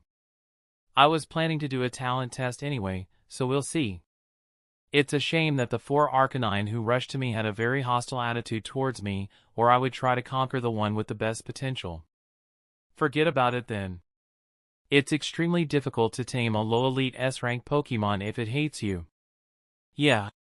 Anyway, as soon as I've sold the Firestone, I'll have enough money to buy good items for Arbok and Gibble. Both were born with S-rank, so it shouldn't be impossible to get them on the SS rank. Where do you want to sell the Firestones? I haven't decided yet. Why do you ask? Alex told Maria about his VIP card and Jack, who always gives him very good offers for items. If you want, I can help you sell your Firestones for a very good price. I don't know, Alex, Maria hesitated. Alex knew why she was hesitating. He said with a smile, don't worry, it won't take even an hour, and it helps me as much as it helps you. Having more money will make your Pokemon stronger after 1 year. Apart from that, I am not losing any money here. Maria chuckled. You are so stupid. If you hadn't said the last sentence, you would have sounded much better. Even though she said those words, she knew that Alex had said it for her. Chapter 268. Alex ended the conversation with Maria after he and she arranged the time and place for the meeting tomorrow. After Alex sells the Firestones for her, both can spend a little time together and even have some joint training. Even when Alex and Maria spend time together, neither of them neglects the training of their Pokémon. After Alex finished training Pokémon for the day, Bastiodon came to Alex eagerly. The hope and enthusiasm were spilling over his pure face. Alex had been giving the items that he had received from Steven for 50 million for more than 40 days. Although he first wanted to give all the items to Bastiodon in the span of 20 days, he changed the schedule when Bastiodon told him that his body would require a longer time to fully absorb the item. Alex immediately changed the plan from 20 days to 40 days. But when it was time to absorb the last 5 items, which are also the most important and valuable ones, he realized that 2 days were no longer enough. The 5 combo items are as follow. 3x combo of Steel Scale, reinforced with Steel-type energy by an SS rank Aggron on the champion level plus, Toppled Amber. 2x combo of Tooth, of an SS rank Bastiodon at champion level reinforced with Rock and Steel-type energy plus, Toppled Amber. These 5 combo items were too much to absorb in 10 days. Alex didn't know if it was because the items were too good or because Bastiodon was on the verge of the SS rank. Maybe it was both. But in any case, he believed in Bastiodon's assessment. In addition, he doesn't have any evolution coming in the future, so there was no time pressure. Bastiodon has already absorbed the 3 Steel Scale, reinforced with Steel-type energy by an SS rank Aggron on the champion level plus, Toppled Amber. And today, Bastiodon was going to get the first of 2 Tooth, of an SS rank Bastiodon at champion level reinforced with Rock and Steel-type energy plus, Toppled Amber, from Alex. That's why Bastiodon was almost jumping around. Bastiodon came to Alex, full of excitement. Alex gave Bastiodon the item and hoped that Bastiodon would finally reach SS rank. He only had these 2 item combos left, and every day Bastiodon did not reach the SS rank, he was getting a bad feeling. If he does not reach the SS rank this time, he has to put his hopes on the last item, which he doesn't like. Bastiodon began to munch on the Tooth like it was chewing gum and started absorbing the collected energy in it. While absorbing, Bastiodon suddenly felt a strange feeling wash over him that he could not fully describe. But it felt ecstatic. He also noticed that he can now easily absorb the energy from the item and process it into his body. Alex also noticed how he was munching faster, and he immediately looked at the information of Bastiodon. Pokemon, Bastiodon. LV, 45. Type, Rock/Steel. Abilities, Sturdy. Gender, male. Fuck yeah! Alex yelled vigorously. After these 40+ days, Bastiodon had finally become a shallow diamond Pokemon. 3 SS rank Pokemon and 2 Pokemon that will probably soon reach the SS rank is simply a dreamlike reality. Although he was disappointed that Flamethrower stayed as a perfect talent move instead of Sleep Talk, he wasn't going to complain. As long as Rock Polish remains a perfect talent move, he is, at least, not completely unlucky. All of Alex's other Pokemon, who heard Alex yelling, stepped out joyously and immediately understood what had happened. Everyone appeared in front of Bastiodon and congratulated him with a happy expression. Cizer and Crobat also looked happy. But Gardevoir immediately noticed that although they were both happy for Bastiodon, they were hiding the feelings of melancholy and frustration. Gardevoir could understand the emotions of the two very well. She went to the two of them and said telepathically, "Don't worry. Father will find a way for us to reach SS rank as well." Crobat and Cizer said nothing but believed that their trainer would really do that. Both remembered the words of Alex. "Even if I can't find a suitable full-blood legendary item for you, I will buy you so many items that you would reach SS rank. Even if I have to spend hundreds of millions of money just to get one of you on the SS rank, I'll do it anyway." Gardevoir felt that their mood had been uplifted. Then she turned her attention to Ditto, who had its usual emotionless facial expression. Only she could see that it was experiencing a similar feeling, maybe a bit more on the intensity, like those two. She went to Ditto and patted it as she said in her kind voice, "Ditto, you know that Father will find a suitable full-blood legendary item for you, right? Trust him, he will not disappoint you. Ditto looked above at the face of Gardevoir and felt that Gardevoir's words had come from the heart and felt a little better.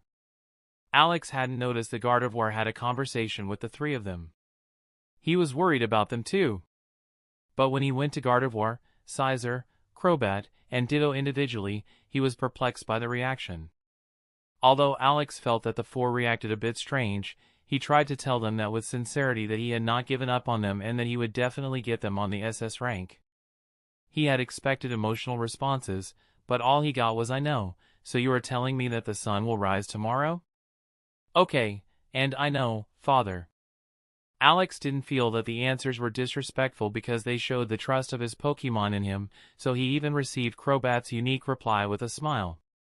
One day later, Alex left the Celadon shopping center with a case full of money and Gardevoir next to him. He quickly moved to a place where nobody could see him and teleported to Pewter City with the help of Gardevoir. Alex entered the private room that he and Maria had booked with a grin. Maria just looked at Alex and said, "Take off that average face." Alex, someone's impatient. "Don't worry. Your mood will be lifted after hearing the good news I have brought."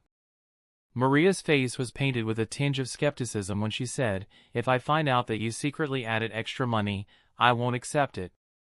I don't need anyone's pity. Where is your trust in your boyfriend?" "I promised that I wouldn't do that, didn't I?" "Just trust your boyfriend." We'll see." Alex wordlessly gave Maria the case full of money and said, "Congratulations, you are now 22 million rich." Maria did not show any joy as she asked, "Isn't it a bit too much?" "This is almost near the market price. I told you that Jack gives me the best prices. He gets a certain percentage of the profit. So he is willing to make a smaller profit as long as you bring enough to him. And believe me, 5% of 22 million is not a little amount." Maria put away her skepticism and slowly walked towards Alex. She held him by his hand and dragged Alex to her apartment, which was not that far away. This area is the private area of the Pewter City Team Rocket base. It has a large training room and 2 different apartments. So Maria didn't have to worry about someone seeing Alex's true face. Alex followed Maria to her room with a smile. As Maria locked the door of the room, Alex asked in a flirtatious tone, "Where's my thank you?" "I'm still ungrateful." "What are you going to do about it, big boy?" Chapter 269, 2 days later in Celadon City. Alex slowly walked the streets with Gardevoir, who is next to him and who is responsible for his safety. He made an appointment with Erica 2 days ago for an A-rank rainbow badge, and that's why he interrupted the training time with Maria. Although Maria had told him this morning that she was going back to the island so that the time together would be interrupted anyway. Alex was also a bit impressed by how much time Maria spends on Pokémon training and how often she trains in the wild. If he compares it with other trainers, he had the feeling that only he himself uses more time than Maria in matters of Pokémon training, from the people he knows. He had the feeling that he also had an influence on why Maria trains so much more. Alex knew, however, that he had not only influenced Maria in this world. Misty, who got 2 heartbreaking defeats from Alex, made a big transformation that might not have happened or would have happened very late if Alex hadn't existed. Even Steven and Jasmine had a slight influence from Alex, although he's not sure how big the difference he made. Alex had knowledge of the future, but this knowledge is extremely vague in his estimation. He knows that this world doesn't exactly follow the anime, game, or manga plot, and he doesn't know exactly what can happen in the future. Apart from this, he doesn't know what happens when, whether it happens, with some things, or where it happens. He knows where some valuable items are in the games, but this information is not really useful if you only know the rough location. That also happened in MT Moon with the fossil, where Alex knows the exact location in the game, but when he was in the MT Moon cave he realized that this information is useless. MT Moon is generally known that fossils or other valuable rocks can be found there, but nobody knows exactly where they can be found in this huge labyrinth. Alex had no hope of finding valuable items in places of games that cannot simply be taken over one-to-one in this world. After a few minutes, Alex finally arrived in front of the Celadon City gym. Erica, who is at a very similar age to Brock, is a much stronger opponent for Alex even if she is the third weakest gym leader if you count Misty. At this point, she is generally considered weaker than Lieutenant Surge from most of the trainers, but Alex knows this will change soon. That alone makes her a very strong trainer with an exceptional talent for Alex. Alex had the feeling that the gym leaders of Kanto are ridiculously strong, and to make it right under the 4 strongest monsters is very impressive. Although the 5 strongest gym leader in Kanto doesn't sound strong, Alex knew that the other 4 strongest gym leaders are all monsters. Even if you don't count Giovanni, even the other 3 are ridiculously strong and even comparable to other Elite 4 members from other regions that Alex does not know from the games. Alex, who of course had investigated all gym leaders and Elite 4 members at this point in time, noticed one thing. The gym leaders and Elite 4 members who cannot be seen in the games almost all had relatively weak strengths for their position, and many were also very old. That's why Alex thinks that these unknown trainers are generally not compared to known trainers. Although it is not always true that the unknown gym leaders and Elite 4 members are weaker than the known ones, it is mostly the case. But Alex didn't think that it is unusual that these trainers with normally weaker strength lose their position against a new strong challenge like Koga. "Hello, I have an appointment today for a fight against the gym leader." The staff member looked briefly at Alex and immediately said, "Ah, you must be Alex Stark, right? Can you please show me your ID card? Can I also have an autograph? I'm a fan of your fight with Misty." Alex gave the staff member his ID card and an autograph with a fake smile. Alex got his ID card again after 10 seconds and was taken to the main hall by another staff member. When Alex entered the main hall, he saw a large arena that looked like a well-tended garden. Alex also noticed that all trainees in this arena were women and that the number of trainees is 3 times as high as Brock's. He also saw how Erica is surrounded by several trainees and apparently had not yet discovered him. Alex went with the staff member in the direction of Erica and noticed how other trainees were watching. One even showed a seductive smile which Alex immediately ignored. Erica spotted Alex and immediately gave a big smile as she walked in the direction of Alex. "Alex, I'm so happy to see you again after such a long time." "Thank you, Erica, for the nice words. Also, thank you for accepting my challenge so quickly." "Oh no, it is a great pleasure to fight against you." Alex, who is not used to such positive conversations, felt a bit uncomfortable for a moment. Chapter 270, Alex and Erica had a very friendly small talk for a few minutes. Erica's friendliness was very uncomfortable for Alex, even if he is not sure why that was the case. Alex says with a fake smile, "Erica, have you already thought about the format in which you want to fight?" "Oh yes, but I'm sorry. I don't have a lot of Pokemon, so I can only give you a 1 versus 1. Alex smiled when he said, "You don't have to apologize, it's your right to choose a format." Erica gave a thankful look and said, "I also wanted to ask if it is okay if we can broadcast our fight. I am sure many young trainers can learn something from our fight." "No problem." Erica thanks Alex and asks him for the average level of his Pokemon, which is the same as the level of the Pokemon with only 1 Pokemon. Alex thought for a moment and chose 45. He has a lot of Pokemon that should be good against Erica, but he chose a particular Pokemon that is very strong for his level. After 30 minutes, Erica and Alex stood across from the arena. One of Erica's trainees was the referee. She gave the signal to both Alex and Erica to call out their first Pokemon at the same time. A Blazakin and a Venusaur appeared at the same time in the arena. Pokemon, Venusaur. LV, 45. Type, Grass/Poison. Abilities, Chlorophyll, Hidden Ability. Gender, Male. Potential, Deep Silver. Venusaur is a royal Pokemon and therefore has a very good average potential, so it was not surprising for Alex that this Venusaur had a Deep Silver potential.